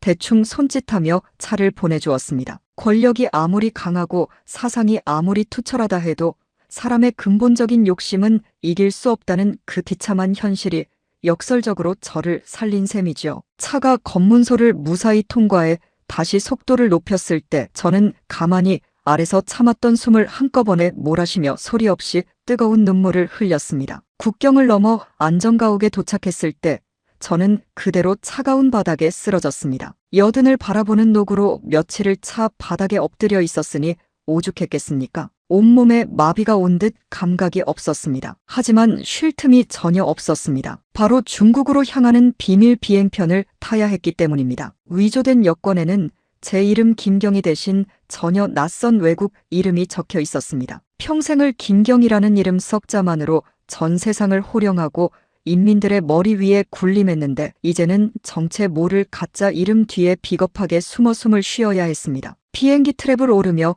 저는 콩고의 붉은 대지를 마지막으로 돌아보았습니다. 고맙다. 이 낯선 땅아. 이름 모를 노파를 숨겨주고 다시 살 수 있는 기회를 주어 정말 고맙다. 비행기 안에서 저는 평일이의 손수건을 꺼내 얼굴을 깊숙이 묻었습니다. 거기에는 평일이의 옅은 채취와 함께 평생을 격가지로 불리며 피눈물 섞인 세월을 보낸 동생의 한이 배어 있었습니다. 누님, 거의 다 왔습니다. 조금만 더 힘을 내십시오. 어디선가 들려오는 듯한 동생의 따뜻한 목소리에 저는 다시 마음을 단단히 다잡았습니다. 여러분, 권력이라는 것이 이렇게나 무섭고 비정한 것입니다. 제 조카를 피해 지구를 반바퀴나 돌아 도망쳐야 하는 이 기막힌 신세가 말이죠. 6.25 전쟁 때 우리 어머니, 아버지들이 피난길에서 겪었던 그 처절한 절망과 공포를 저는 이 늙은 나이에 전 세계를 무대로 겪고 있었습니다. 중국으로 향하는 밤하늘 위에서 저는 수없이 소리 없는 기도를 올렸습니다. 평생 신이라는 존재를 부정하고 수령이 곧 신이라 가르치며 살았던 제가 그 절체절명의 순간에는 하늘에 계신 조상님과 부모님께 간절히 매달리고 있었습니다. 아버지, 저를 살려주십시오. 제가 평생 지은 죄가 산더미 같지만 평일이의 그 억울함만은 세상에 꼭 알리고 가게 해주십시오. 그것이 제가 죽기 전 해야 할 마지막 속죄입니다. 비행기가 기류를 만나 크게 흔들릴 때마다 제 심장도 함께 요동쳤습니다. 중국은 제 오빠 정일이 오빠와 함께 국빈 대접을 받으며 레드카펫 위를 수없이 방문했던 곳이었지만 이제 그곳은 저를 잡아 평양으로 압송할지도 모르는 거대한 감옥이자 덫처럼 느껴졌습니다. 2026년 3월의 차가운 새벽 비행기가 중국 남부의 한 소도시 공항에 내렸을 때 저는 다시 한번 얼굴에 흙을 칠하고 몸을 굽혔습니다. 이제부터는 중국 공안의 날카로운 눈과 보위부의 암살조를 동시에 피해야 하는 제 인생에서 가장 위험하고 처절한 도피 생활이 시작되는 것이었지요. 명철이가 제 떨리는 손을 꼭 잡으며 속삭였습니다. 경혜 동지, 이제부터가 진짜 시작입니다. 정신 바짝 차리셔야 합니다. 여기서부터는 정말 목숨을 걸어야 합니다. 저는 결연히 고개를 끄덕였습니다. 제 다리는 후들거리고 숨은 가빴지만 눈빛만큼은 평양을 탈출하던 그날보다 수백 배는 더 날카롭게 빛나고 있었습니다. 공항을 빠져나와 낡은 택시에 몸을 실었을 때 창밖으로 보이는 중국의 풍경은 예전에 화려했던 기억과는 전혀 달랐습니다. 으리으리한 국빈관 대신 지저분한 뒷골목이 보였고 환영하는 인파 대신 의심스러운 눈초리로 우리를 살피는 사람들이 보였습니다. 하지만 저는 오히려 그 낯설고 거친 풍경 속에서 묘한 생명력을 느꼈습니다. 이것이 진짜 사람들이 숨쉬며 사는 세상이구나. 내가 평양의 구중궁궐에서 누렸던 그 모든 화려함은 결국 인민들의 고열로 쌓아올린 모래성 같은 것이었구나 하는 깨달음이 뒤늦게 찾아왔습니다. 평일이가 왜 그토록 이 넓은 세상을 그리워했는지, 왜 그토록 부모가 준 조국을 등지고 밖으로만 돌았는지 이제야 비로소 알 것 같았습니다. 여러분, 이 노파의 사투는 이제 막 중간 지점을 지났을 뿐입니다. 콩고의 사선을 넘었지만 이제 중국이라는 거대한 장벽과 보이지 않는 적들이 제 앞을 가로막고 있었습니다. 하지만 저는 전혀 두렵지 않았습니다. 제 가슴 속에는 평일이가 준 용기가 불타오르고 있고 제 손에는 이 체제의 추악한 진실을 밝힐 결정적인 증거들이 꽉 쥐어져 있으니까요. 2026년 3월 저는 무슨 일이 있어도 반드시 형제의 땅 한국을 밟을 것입니다. 그것이 제가 살아서 해야 할 마지막 사명이자 먼저 간 불쌍한 혈육들에 대한 최소한의 예의이자 도리이기 때문입니다. 밤이 깊어지자 저희는 중국 동북지방, 즉 우리 동포들이 사는 연변 쪽으로 향하는 기차에 몸을 올렸습니다. 덜컹거리는 기차의 바퀴 소리가 마치 고향 대동강에 출렁이는 물결 소리처럼 들려왔습니다. 저는 누더기 옷을 다시 한번 여미며 기차 좌석 한 구석에 몸을 깊숙이 묻었습니다. 좁고 불편하며 퀴퀴한 자리였지만 콩고에서 겪었던 그 지옥 같은 지프차 바닥보다는 훨씬 안락한 요람 같았습니다. 잠결에 평일이가 다시 환상처럼 나타나 제 주름진 손을 꼭 잡았습니다. 누님, 잘 오셨습니다. 거의 다 왔습니다. 조금만 더 힘을 내십시오. 그 따뜻하고 인자한 격려를 심장 깊이 품고 저는 중국이라는 거대한 운명의 장소로 더 깊숙이 발을 들여놓았습니다. 이것은 단순히 목숨을 구걸하기 위한 도망이 아닙니다. 이것은 한 체제의 추악한 민낯을 알리고 자신의 핏줄까지 무참히 죽인 조카의 관기를 세상에 고발하기 위한 늙은 공주의 마지막 전쟁입니다. 콩고의 사선을 넘으며 저는 이미 제 목숨을 하늘의 처분에 맡겼습니다. 이제 제게 남은 것은 오직 전진, 그리고 승리뿐입니다. 한국 땅을 밟아 태극기를 마주하는 그날까지 저는 절대로 결코 포기하지 않을 것입니다. 평일아, 누님을 끝까지 하늘에서 지켜봐다오. 내가 못다한 이야기, 내가 그토록 외치고 싶어 했던 그 진실을 내가 세상 끝까지 목청 높여 알리마. 기차는 어둠을 가르며 북쪽으로 제 고향과 조금 더 가까운 곳으로 향했습니다. 창밖으로 스쳐 지나가는 이름 모를 풍경들을 보며 저는 다짐하고 또 다짐했습니다. 살아서 증언하리라. 그리고 반드시 이 악의 사슬을 끊어내리라. 2026년의 봄은 그렇게 시련과 희망을 동시에 품고 저를 향해 다가오고 있었습니다. 비록 제 몸은 만신창이가 되어 부서질 듯 아팠지만 제 영혼만큼은 평양저택을 탈출하던 그 첫날 밤보다 수백 배는 더 단단하고 형형하게 깨어 있었습니다. 이제 중국에서의 그 처절하고도 가슴 저린 도피 이야기를 계속해보겠습니다. 제 눈앞에 펼쳐질 새로운 시련과 그 속에서 발견한 희망의 순간들을 여러분도 끝까지 지켜봐 주십시오. 중국 남부에서 북동쪽으로 향하는 기차 안에서 저는 난생 처음으로 군중 속의 고독이 무엇인지 뼈저리게 알게 되었습니다. 여러분, 평양에서 제가 움직일 때면 앞뒤로 수십 대의 호위 차량이 붙고 길거리의 인민들은 감히 고개도 들지 못하고 바닥에 엎드렸습니다. 그런데 이 낡고 냄새나는 중국 기차 안에서 저는 땀냄새 풍기는 보따리 장수들과 시끄럽게 떠드는 중국 청년들 틈에 끼어 숨조차 크게 쉬지 못하는 이름 없는 노파가 되어 있었습니다. 2026년 3월에 중국은 활기가 넘쳤지만 그 생동감은 저에게는 오히려 저를 잡아 평양으로 압송하려는 거대한 짐승의 입처럼 느껴졌죠. 제 곁을 지키는 명철이의 손등에 솟은 푸른 힘줄만이 제가 아직 살아있음을 일깨워주는 유일한 신호였습니다. 우리가 우여곡절 끝에 도착한 곳은 동북 지방의 어느 이름 모를 변두리 도시였습니다. 그곳은 우리 조선족 동포들이 많이 모여 사는 동네였죠. 명철이가 콩고에서부터 미리 연락해둔 한 조선족 아주머니의 집으로 향했습니다. 넓고 좁은 골목길을 지나 도착한 그 집은 평소 제가 평양에서 살던 저택의 화장실보다도 작고 초라했습니다. 하지만 그곳에서 저를 맞이한 것은 평양의 그 가식적인 충성심보다 훨씬 더 뜨겁고 진한 인간의 정이었습니다. 아주머니는 제 처참하고 남루한 몰골을 보더니 아무것도 묻지 않고 따뜻한 물대야와 수건을 내주었습니다. 아이고 할머니, 어쩌다 이 먼 길을 이 고생하며 오셨소. 말 안 해도 다 아오. 일단 좀 씻고 뜨끈한 된장국부터 드시오. 그 투박한 연변 사투리가 제 귓가를 울릴 때 저는 참았던 눈물이 왈칵 쏟아졌습니다. 평생을 백두혈통의 공주라 불리며 떠받들려 살았지만 난생 처음 보는 타인에게 이런 조건 없는 순수한 배려를 받아본 적은 단 한 번도 없었기 때문입니다. 그날 저녁 아주머니가 정성스레 차려준 된장국과 소박한 나물 반찬을 앞에 두고 저는 한참을 망설였습니다. 평양의 산의 진미 앞에서도 입맛이 없다며 투정 부리던 제가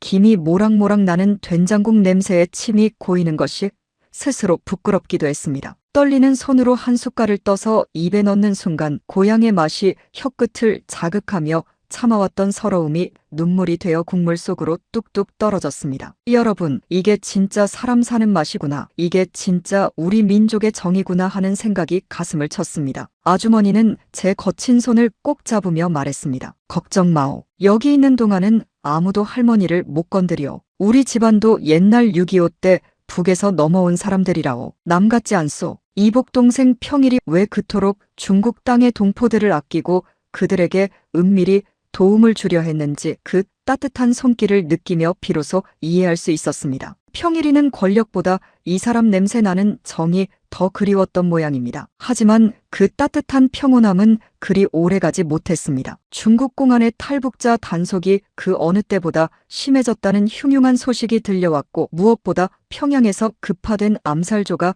연변 일대까지 샅샅이 뒤지고 있다는 첩보가 명철이를 통해 전달되었습니다. 경애 동지, 이제 이 집도 더 이상 안전하지 않습니다. 저들이 조선족 밀집 지역의 모든 숙박업소와 민가를 일일이 확인하며 동지의 사진을 뿌리고 있습니다. 현상금까지 걸렸다고 합니다. 명철이의 말에 저는 다시 무거운 신발끈을 조여맸습니다. 아주머니의 따뜻한 품을 떠나야 한다는 사실이 가슴 아팠지만 제가 이곳에 계속 머문다면 이 선량한 동포에게까지 큰 화가 미칠 것이 분명했습니다. 저는 떠나기 전 아주머니의 손에 제가 평생 아껴온 작은 금가락지 하나를 억지로 쥐어주었습니다. 고맙소.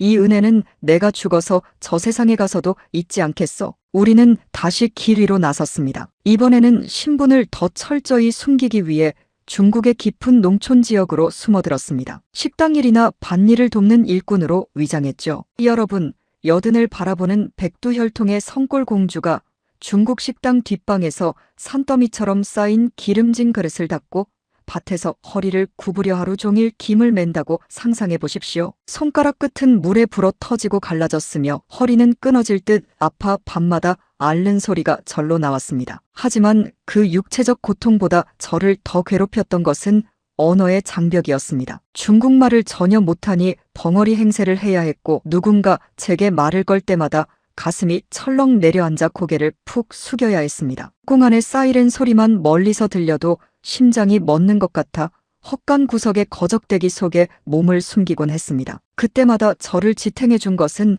품 안의 평일이 오빠 손수건이었습니다. 동생의 피가 배어있는 그 천조각을 만질 때마다 저는 다시금 독한 오기가 생겼습니다. 정은아, 내가 아무리 나를 짐승처럼 쫓아도 나는 죽지 않는다. 이 늙은 고모의 끈질긴 생명력을 내가 어찌 알겠느냐. 저는 중국의 흙바닥을 기면서도 머릿속으로는 오직 한국으로 가는 지도를 그렸습니다. 평일이 생전에 말했던 한국의 자유로운 모습, 인민들이 누구나 배불리 먹고 나라님 욕을 해도 잡혀가지 않는 그 세상을 꼭 제 눈으로 보고 싶었습니다. 그것이 제가 지금 겪는 이 말도 못할 굴욕과 고통에 대한 유일한 보상이자 희망이라 믿었지요. 평일이 그토록 가고 싶어 했던 그 땅에 내가 대신 가서 그의 억울함을 풀어줘야 했습니다. 그러던 어느 날 결정적인 위기가 찾아왔습니다. 우리가 몸을 숨기고 일하던 작은 식당에 중국 공안들이 들이닥친 것입니다. 그들은 불법 체류자 단속을 한다며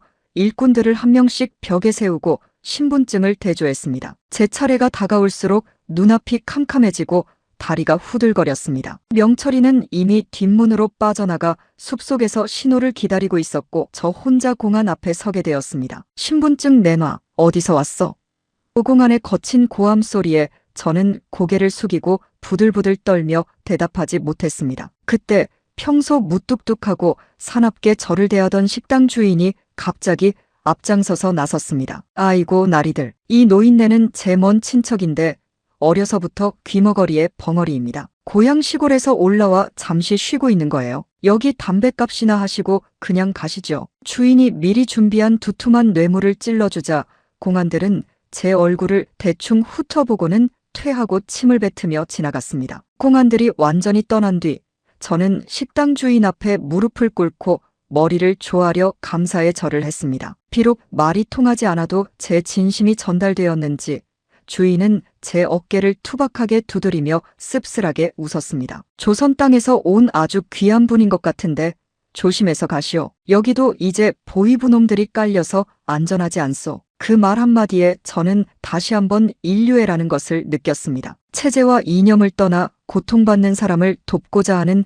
인간의 선한 본성이 저를 살리고 있었습니다. 제가 평양에서 평생 가르쳤던 남조선과 미제의 악마성보다 더 무섭고 잔인한 것은 바로 제 조카의 핏줄이었고 저를 살리는 것은 제가 그토록 경멸했던 평범한 타인들의 자비와 정의였습니다. 이제 중국에서의 도피 생활도 한계에 다다랐습니다. 명철이는 한국 영사관과의 비밀 연락에 드디어 성공했다며 중국을 가로질러 동남아시아로 향하는 루트를 통해 한국으로 가자고 제안했습니다. 중국의 광활한 대륙을 가로질러 라오스나 태국의 정글 국경을 넘어야 하는 젊은 장정도 견디기 힘든 고난의 행군이 시작되는 것이었죠. 누님, 이 길이 마지막 고비입니다. 평일 동지께서 하늘에서 우리를 지켜주실 테니 조금만 더 버티십시오. 명철이의 말에 저는 결연히 고개를 끄덕였습니다. 평양의 공주 김경희는 이제 세상 어디에도 없습니다. 오직 평일이의 한을 풀고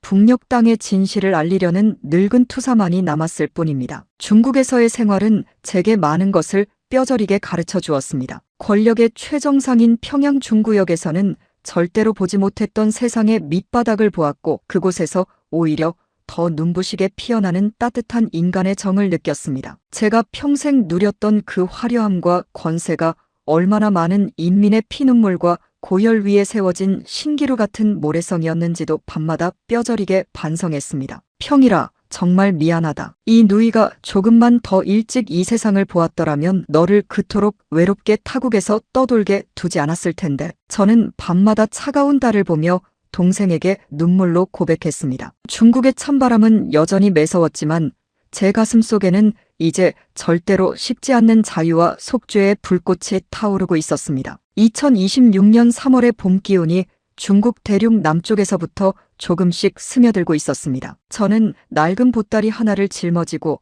명철이와 함께 남쪽으로 향하는 야간 열차에 몸을 실었습니다. 기차 창밖으로 스쳐 지나가는 중국의 광활한 대지를 보며 저는 다시 한번 입술을 깨물며 다짐했습니다. 살아서 반드시 한국 땅을 밟으리라. 그래서 우리 인민들에게도 이런 자유로운 세상이 있다는 것을, 조카의 잔인한 거짓말에 더 이상 속지 말라는 것을 내 목소리로 전하리라. 제 몸은 비록 늙고 지쳤지만 정신만큼은 그 어느 때보다 형형하게 깨어 있었습니다. 기차 바퀴가 철로를 때리는 규칙적인 소리가 마치 제 심장 박동 소리처럼 들려왔습니다. 덜컹거리는 기차 안에서 저는 평일이 선물해준 낡은 라디오를 가만히 만져보았습니다. 이제 곧 한국의 방송을 아무런 방해 없이 자유롭게 들을 수 있는 날이 오겠죠. 비록 제 노구는 지치고 만신창이가 되었지만 제 영혼만큼은 평양 저택의 담장을 넘던 그날보다 훨씬 더 높은 곳을 향해 있었습니다. 여러분, 저 김경희의 목숨을 건 사투는 이제 마지막 관문을 향해 달려가고 있습니다. 중국에서의 이 지옥 같은 도피 생활을 견뎌낸 이 노파가 어떻게 최종적으로 형제의 품에 안기게 되는지 그 과정을 끝까지 지켜봐 주십시오. 그 길은 여전히 피와 눈물로 얼룩져 있었지만 그 끝에는 눈부신 희망의 빛이 저를 기다리고 있었습니다. 밤은 깊어갔지만 저는 단 한순간도 눈을 감을 수 없었습니다. 어둠 속에서도 제 앞길을 밝혀주는 평일이 인자한 눈동자가 느껴졌기 때문입니다. 평일아, 나 드디어 간다. 우리가 그토록 꿈꾸던 인간이 인간답게 사는 그 땅으로. 저는 작게 읊조리며 새벽이 오기를 기다렸습니다. 중국의 붉은 대지를 가로질러 저는 이제 마지막 관문을 향한 걸음을 재촉했습니다. 평양의 공주라는 화려한 껍데기를 완전히 벗어 던진 뒤에야 비로소 보이는 진짜 세상이 저를 부르고 있었습니다. 저는 멈추지 않을 것입니다. 동생의 죽음이 헛되지 않도록, 그리고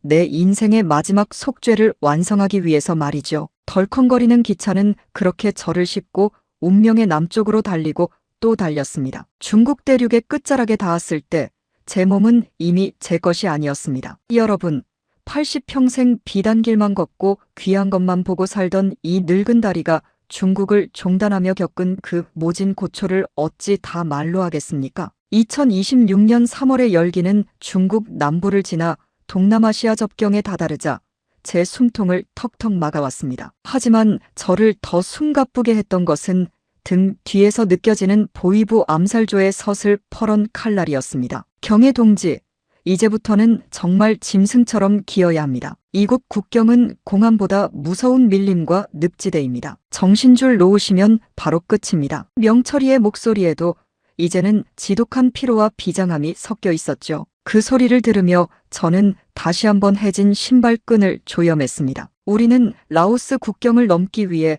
이름 모를 산맥의 정글 속으로 깊숙이 숨어들었습니다. 평양의 화려한 국빈 만찬장에서 보던 그 아름다운 열대식물들이 정글 속에서는 제 살을 핥히고 옷까지 속으로 파고드는 악마의 손톱처럼 느껴졌습니다. 눅눅하고 축축한 습기와 쉴 새 없이 달려드는 모기떼, 그리고 발을 내디딜 때마다 푹푹 꺼지는 늪지대는 팔순 노구의 저에게는 죽음의 수렁이나 다름없었습니다. 저는 평일이 남긴 낡은 지팡이를 짚고 한 발 한 발을 뗐습니다. 평일아, 내가 이 험한 길을 미리 닦아놓은 것이냐? 이 누이가 내가 평생 겪은 그 고통의 10,000,000,000이라도 이해할 수 있게 하려고 나를 이리로 불렀느냐? 저는 헐떡이는 숨 사이로 동생의 이름을 애처롭게 불렀습니다. 발바닥에서는 진물이 흐르고 허리는 끊어질 듯 아팠지만 여기서 멈추면 평일이의 죽음이 개죽음이 된다는 생각에 이를 악물었습니다. 가장 끔찍했던 것은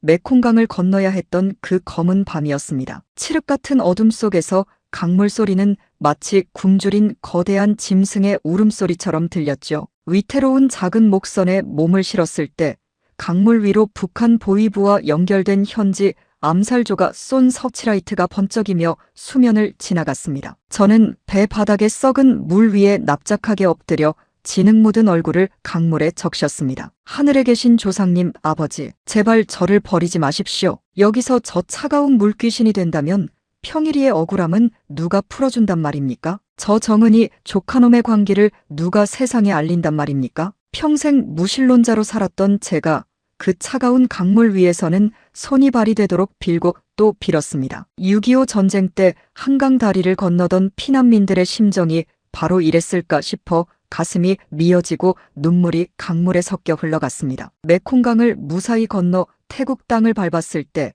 제 발바닥은 이미 살점이 떨어져 나가 피범벅이 되어 있었습니다. 하지만 쉴 틈이 전혀 없었죠. 태국 경찰의 단속을 피해 한국 영사관이 있는 방콕까지 가야 하는 마지막 여정이 기다리고 있었습니다. 명철이는 현지 브로커를 통해 낡은 수박 트럭 짐칸에 저를 태웠습니다. 뙤약볕 아래 수박 덩어리들 사이에 끼어 먼지를 들이마시며 숨을 몰아쉬는 제 처지가 참으로 기가 막혔습니다. 평양에서는 백두의 공주라 칭송받으며 인민들의 머리 위에 군림하던 제가 이제는 수박 한 덩이보다 못한 존재가 되어 짐짝처럼 실려가고 있었으니까요. 그 굴욕적인 순간에도 저는 품 안의 평일이 손수건을 만지며 독한 오기를 부렸습니다. 정은아, 봐라. 내 고모가 이렇게 질기다. 내가 아무리 나를 짓밟고 죽이려 해도 나는 기어이 형제의 땅으로 가고야 만다. 내가 살아서 내 가짜 천국을 무너뜨릴 것이다. 방콕 시내에 들어섰을 때 화려한 불빛과 수많은 인파를 보며 저는 묘한 안도감과 공포를 동시에 느꼈습니다. 이제 저 높은 빌딩 숲 어딘가에 있을 태극기만이 제 유일한 구원이자 희망이었습니다. 영사관 입구에 다다랐을 때 정문 앞을 지키는 경비원들의 눈초리가 아주 매서웠죠. 누더기를 걸치고 흙먼지를 뒤집어 쓴 채 악취를 풍기는 노파를 누가 감히 김경이라고 생각했겠습니까? 비켜라. 내가 누구인지 아느냐? 평소처럼 호통을 치고 싶었지만 제 입에서 나온 것은 갈라진 신음과 비명뿐이었습니다. 명철이가 영사관 직원에게 미리 약속된 신호와 평일이의 비밀 문서를 다급히 건네자 굳게 닫혔던 철문이 끼익 소리를 내며 서서히 열리기 시작했습니다. 그 문이 열리는 순간 제 인생의 어두운 터널도 끝이 보이기 시작했습니다. 영사관 안으로 발을 들이는 순간 벽에 걸린 커다란 태극기를 정면으로 마주했습니다. 평생을 적대국의 깃발이라 부르며 증오하도록 교육받았고 인민들에게도 그렇게 가르쳤던 그 태극기가 그날은 세상에서 가장 따뜻하고 눈부신 비단처럼 보였습니다. 저는 그 자리에 주저앉아 땅을 치며 소리내어 오열했습니다. 평일아, 나 드디어 왔다. 나를 살려다오. 이 동포들아, 이 늙은 여자를 좀 살려주시오. 영사관 직원들이 달려나와 저를 부축했을 때 저는 그들의 손등에서 느껴지는 같은 핏줄의 온기에 정신을 잃고 말았습니다. 그 온기는 평양의 그 어떤 화려한 금도금 난로보다도 뜨겁게 제 차가운 영혼을 녹여주었습니다. 그것은 용서이자 화해의 온기였습니다. 잠시 정신을 차렸을 때 저는 깨끗하고 하얀 침대 위에 누워 있었습니다. 눈앞에는 한국 영사관 직원이 걱정스러운 얼굴로 저를 바라보고 있었죠. 김경애 선생님, 이제 안심하십시오. 대한민국 정부가 당신을 안전하게 보호하고 있습니다. 그 대한민국이라는 단어가 제 귓가에 쟁쟁하게 울릴 때 저는 비로소 제가 그 지옥 같은 공포에서 빠져나왔음을 실감했습니다. 하지만 기쁨도 잠시 보위부 암살조가 영사관 주변을 맴돌며 기회를 엿보고 있다는 긴급 보고가 들어왔습니다. 조카 정은이는 마지막 순간까지 고모를 죽여 입을 막으려는 그 집요함을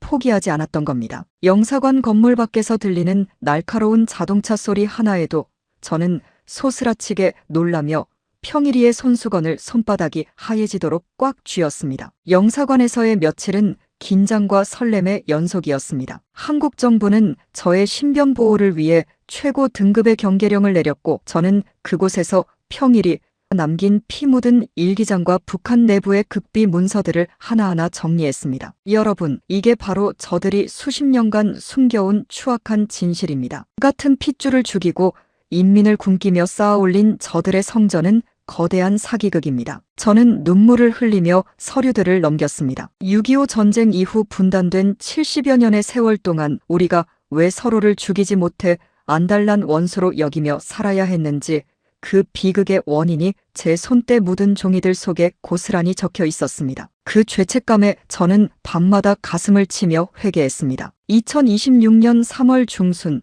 드디어 한국행 특별 비행기가 준비되었습니다. 방콕 공항의 비행기 트랩을 오를 때 저는 저 멀리 공항 어둠 속에서 저를 증오 가득한 눈으로 노려보는 듯한 보위부놈들의 시선을 느꼈습니다. 하지만 이제 전혀 두렵지 않았습니다. 제 앞에는 태극기를 선명하게 단 튼튼한 비행기가 버티고 있었고 제 옆에는 저를 형제로 맞아준 남쪽의 든든한 청년들이 있었으니까요. 비행기 문이 닫히고 엔진이 굉음을 내며 활주로를 힘차게 달릴 때 저는 가슴속에서 묵직하게 자리 잡고 있던 돌덩이 하나가 툭 하고 떨어져 나가는 기분을 느꼈습니다. 그것은 80년간 저를 짓눌러온 백두열통이라는 무겁고도 잔인한 저주였습니다. 구름 위를 평온하게 날아가는 비행기 창밖을 보며 저는 평일이를 생각했습니다. 평일아, 정말 고맙다. 내가 내 목숨을 바쳐 나를 이 길로 인도했구나. 이제 곧 우리가 함께 거닐고 싶어 했던 인간이 인간으로 대접받는 그 자유로운 땅에 도착한다. 저는 비행기에서 제공한 따뜻한 보리차 한 잔을 마시며 난생 처음으로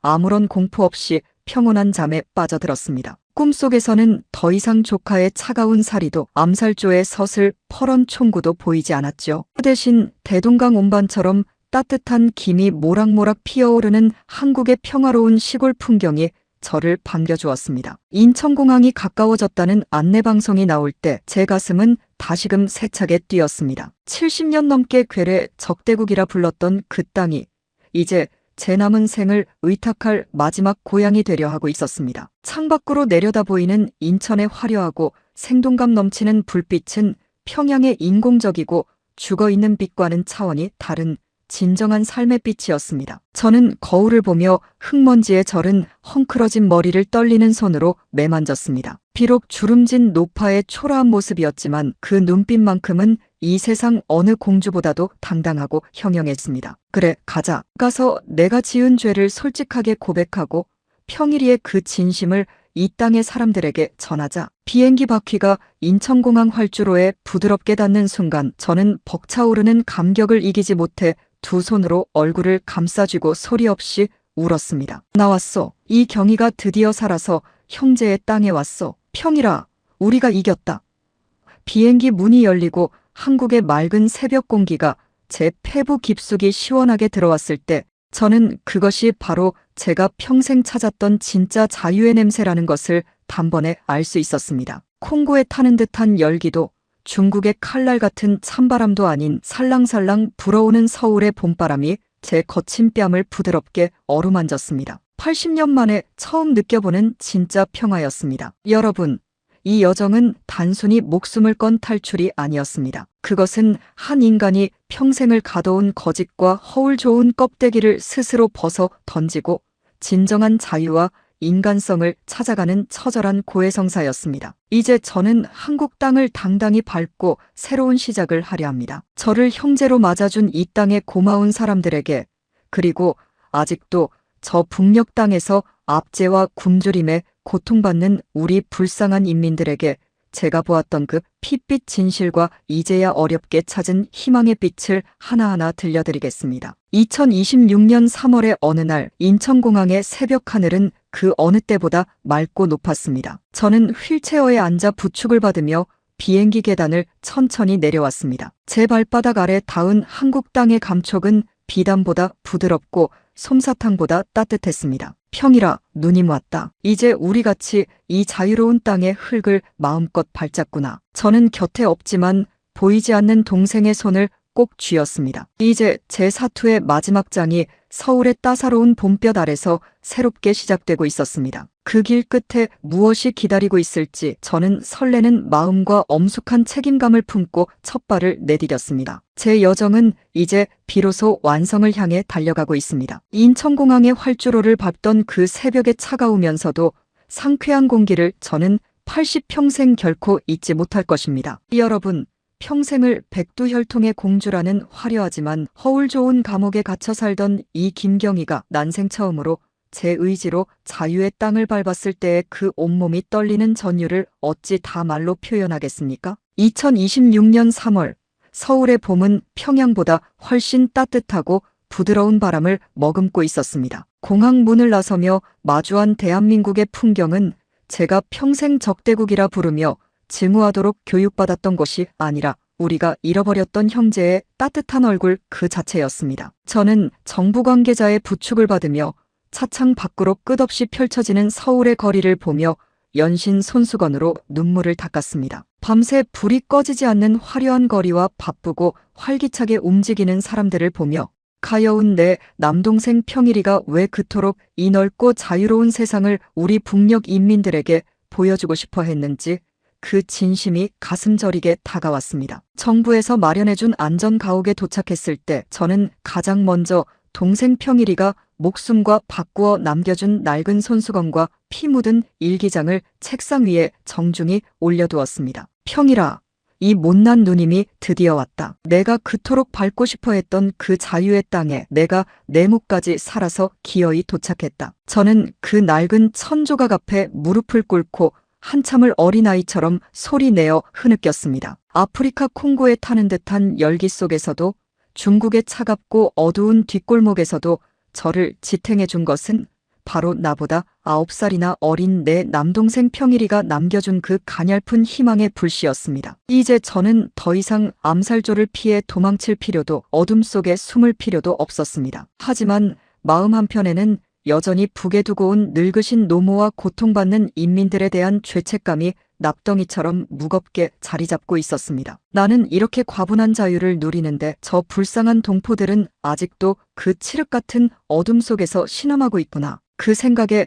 목이 메어 한국에서의 첫 식사로 차려진 따뜻한 쌀밥조차 제대로 넘기지 못했습니다. 한국 정착 초기 저를 가장 경악하게 했던 것은 이 땅의 아주 평범하고도 흔한 일상이었습니다. 태어나 처음 가본 대형마트에는 산더미처럼 쌓인 물건들이 가득했고 누구 하나 눈치 보지 않고 자유롭게 쇼핑을 즐기는 평범한 사람들의 얼굴에는 생기가 넘쳤습니다. 식당에서 음식이 조금 남았다고 스스럼 없이 버리는 모습조차 평양에서 배급제로 고통받던 저에게는 믿기 힘든 충격이었습니다. 평양에서는 고위 간부들조차 아주 귀하게 여기던 물건들이 이곳에서는 공기처럼 흔하고 당연하게 널려 있었죠. 특히 인터넷이라는 신기한 기계를 통해 북한 내부에 숨겨진 소식들을 실시간으로 낱낱이 찾아볼 수 있다는 사실에 저는 입을 다물지 못했습니다. 세상에, 저 정은이 놈이 인민들에게 퍼붓는 새빨간 거짓말들이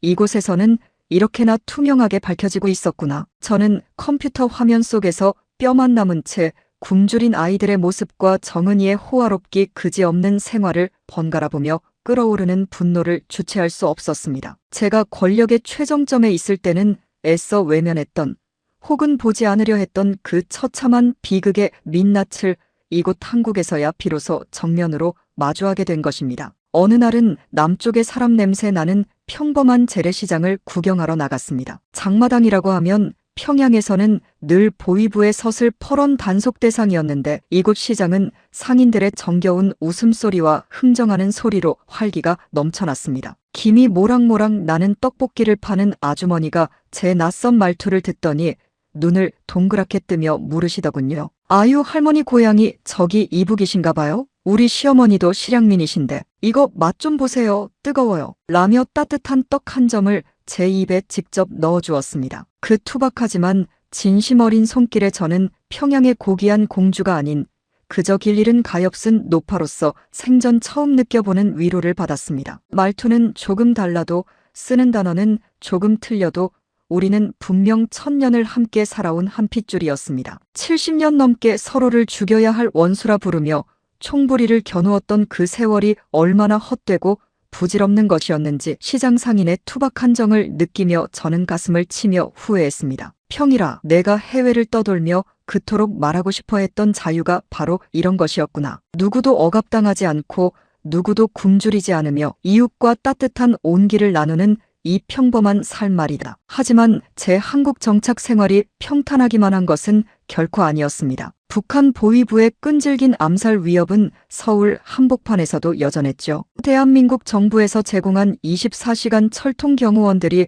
제 곁을 든든히 지켰지만 밤마다 조카 정은이의 차가운 눈빛과 비웃음이 꿈속에 나타나 제 목을 죄어오는 것 같아 식은땀을 흘리며 깨곤 했습니다. 그럴 때마다 저는 동생 평일이의 핏자국 묻은 일기장을 다시 펼쳤습니다. 그 속에는 조카의 광기 어린 숙청을 막지 못한 어린 동생의 피 맺힌 회한과 북녘 인민들을 향한 눈물 어린 사랑이 빽빽이 적혀 있었습니다. 경의 누님, 우리가 지은 이 깊은 죄는 오직 통일된 조국에서 인민들에게 모든 진실을 낱낱이 고백함으로써만 씻을 수 있습니다. 동생의 문장을 손으로 쓸어내리며 저는 입술을 깨물고 다짐했습니다. 그래, 내가 이 모진 사선을 넘어 살아남은 이유는 단순히 이남 쪽의 풍요를 누리기 위해서가 아니다. 가여운 내 동생 평일이의 마지막 유언을 받들어 이 체제의 추악한 종말을 알리고 통일의 길을 여는 산증인이 되기 위해서다. 2026년 5월의 어느 날 저는 드디어 수백 명의 국내외 기자들이 모인 한국 언론 앞에 섰습니다. 백두혈통의 성골이자 권력의 상징이었던 김경희가 한국 망명 후 처음으로 입을 여는 역사적인 순간이었죠. 수천 개의 카메라 플래시가 번쩍이는 가운데 저는 떨리는 노구의 목소리로 미리 준비한 고백문을 읽어내려갔습니다. 여러분, 저는 평양의 공주였던 김경희입니다. 하지만 저는 오늘 가장 낮은 자의 모습으로 죄인의 심정으로 이 자리에 섰습니다. 제 조카 김정은은 자신의 절대 권력을 지키기 위해 이복 삼촌인 김평희를 무참히 독살했고 지금 이 순간에도 수만 명의 인민을 수용소에서 도륙하고 있습니다. 제 처절한 폭로가 이어질 때마다 거대한 회견장은 숨소리조차 들리지 않을 만큼 고요해졌습니다. 제가 직접 눈으로 목격한 숙청의 현장, 김씨 일가의 추악하고 사치스러운 사생활, 그리고 콩고와 중국의 가시밭길을 거치며 겪은 처절한 탈출기까지 가슴속에 묻어두었던 모든 진실을 세상 밖으로 쏟아냈을 때 저는 비로소 80평생 가슴을 짓누르던 응어리가 조금이나마 풀려나가는 것을 느꼈습니다. 기자회견이 끝나고 며칠 뒤 저는 동생 평일이의 사진을 가슴에 품고 서울 남산에 올랐습니다. 저 멀리 흐릿하게 보이는 북쪽 하늘을 향해 저는 목청껏 소리내어 불렀습니다. 평일아, 들리느냐? 이 누이가 드디어 내가 못한 말을 온 세상에 소리쳤다. 내 죽음이 결코 개죽음이 되지 않게 우리 가문에 저지른 그 모든 죄악을 내가 다 짊어지고 고백했다. 서울의 시원하고 자유로운 바람이 제 주름진 뺨을 부드럽게 스쳐 지나갔습니다. 마치 가여운 내 동생 평일이가 하늘에서 내려와 제 어깨를 다독이며 누님, 정말 고생하셨습니다. 이제 마음 편히 쉬십시오라고 인자하게 말해주는 것만 같았습니다. 6.25 전쟁 이후 모진 분단의 아픔을 겪어온 수많은 남쪽의 어르신들이 제 기자회견을 보고 떨리는 필체로 격려의 편지를 보내주셨습니다. 김 여사, 그 나이에 참 큰 결단하셨어. 우리 죽기 전에 꼭 고향 땅 한번 같이 밟아봅시다. 그 정성 어린 편지들을 하나하나 읽으며 저는 이 땅에 오기를 정말 100번 1000번 잘했다는 확신과 함께 새로운 생의 의지를 얻었습니다. 이제 저는 한국에서 제 인생의 마지막 장을 경건하게 써내려가고 있습니다. 화려한 금치를 한 궁궐도 머리를 조아리는 수만 명의 부하도 이제는 없지만 저는 지금이 제 인생 전체를 통틀어 가장 행복하고 보람찬 시간이라고 당당히 말할 수 있습니다. 매일 아침 누구의 간섭도 없이 자유롭게 산책을 하고 서점에 들러 평양에서는 금기되었던 세상의 지식들을 읽으며 작은 교회에 나가 가여운 동생 평일이의 영혼과 지금도 굶주리는 북녘 동포들을 위해 눈물로 기도합니다. 평생을 수령이 곧 신이라 믿으며 무신론자로 살았던 제가 이곳에서 찾은 단 하나의 진실한 위안은 바로 사랑과 속죄라는 단어였습니다. 여러분, 통일은 저 멀리 구호 속에 있는 것이 아닙니다. 우리가 서로의 깊은 상처를 보듬고 숨겨진 진실을 용기 있게 마주할 때 통일은 이미 우리 마음속에서 시작된 것입니다. 저는 만나는 사람마다 이렇게 제 진심을 전하곤 합니다. 최근에는 평양 저택에서부터 목숨을 걸고 저를 모시고 탈출했던 충북 명철이와 함께 서울 근교의 작은 채소밭을 일구고 있습니다. 흙을 직접 만지며 땀 흘려 일하는 이 평범한 일상이 평양의 그 어떤 화려한 연회보다 수만 배는 더 값지고 달콤하다는 것을 80이 되어서야 비로소 알았습니다. 밭에서 갓 따온 싱싱한 배추로 김치를 담그며 저는 북에 두고 온 우리 불쌍한 인민들도 언젠가는 이 맛있는 김치를 눈치 보지 않고 배불리 먹을 수 있는 날이 오기를 간절히 염원합니다. 조카 정은이가 저를 배신자라 저주하며 끝까지 암살을 꾀해도 저는 이제 눈 하나 깜짝하지 않습니다. 저는 이미 죽음을 각오하고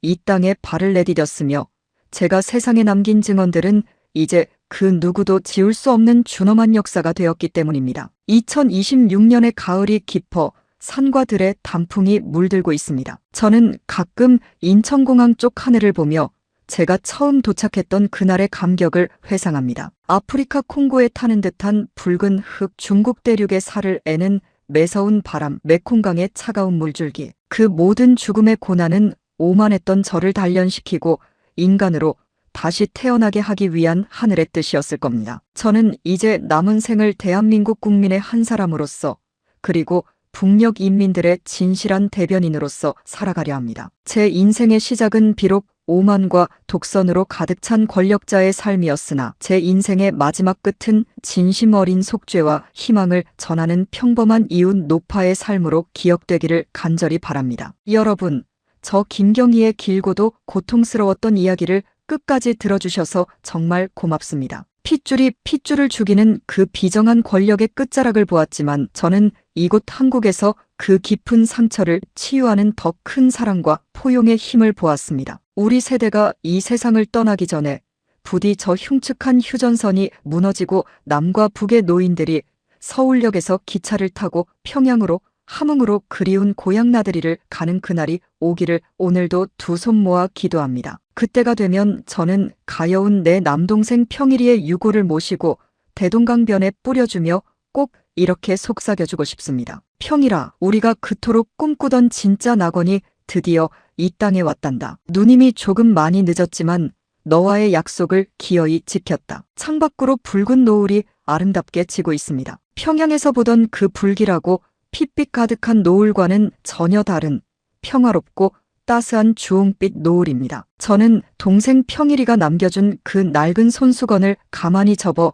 소중한 상자 속에 넣습니다. 이제 이 손수건은 피눈물을 닦는 용도가 아니라 다가올 통일의 날에 기쁨에 겨워 흔들 승리의 깃발이 될 것입니다. 제 심장 박동은 세월의 무게에 예전보다 느려졌지만 자유와 진실을 향한 제 의지는 그 어느 때보다 강렬하고 뜨겁게 타오르고 있습니다. 여러분, 부디 건강하십시오. 그리고 저 차가운 북녘 땅에서 우리를 간절히 기다리는 형제들을 결코 잊지 말아주십시오. 2026년의 봄에 시작된 저 김경희의 목숨을 건 사투는 이제 서울의 따뜻한 품 안에서 고요한 안식을 찾았습니다. 하지만 제 이야기는 여기서 끝이 아닙니다. 제가 세상에 뿌린 진실의 씨앗이 북녘 땅 구석구석에 민들레 홀씨처럼 퍼져 조카의 압제가 스스로 무너지고 온 민족이 얼싸안고 만세를 부르는 그날까지 저는 멈추지 않을 것입니다. 80년 인생 참으로 길고도 험난했습니다. 하지만 생의 마지막에라도 진짜 자유와 사랑을 알았으니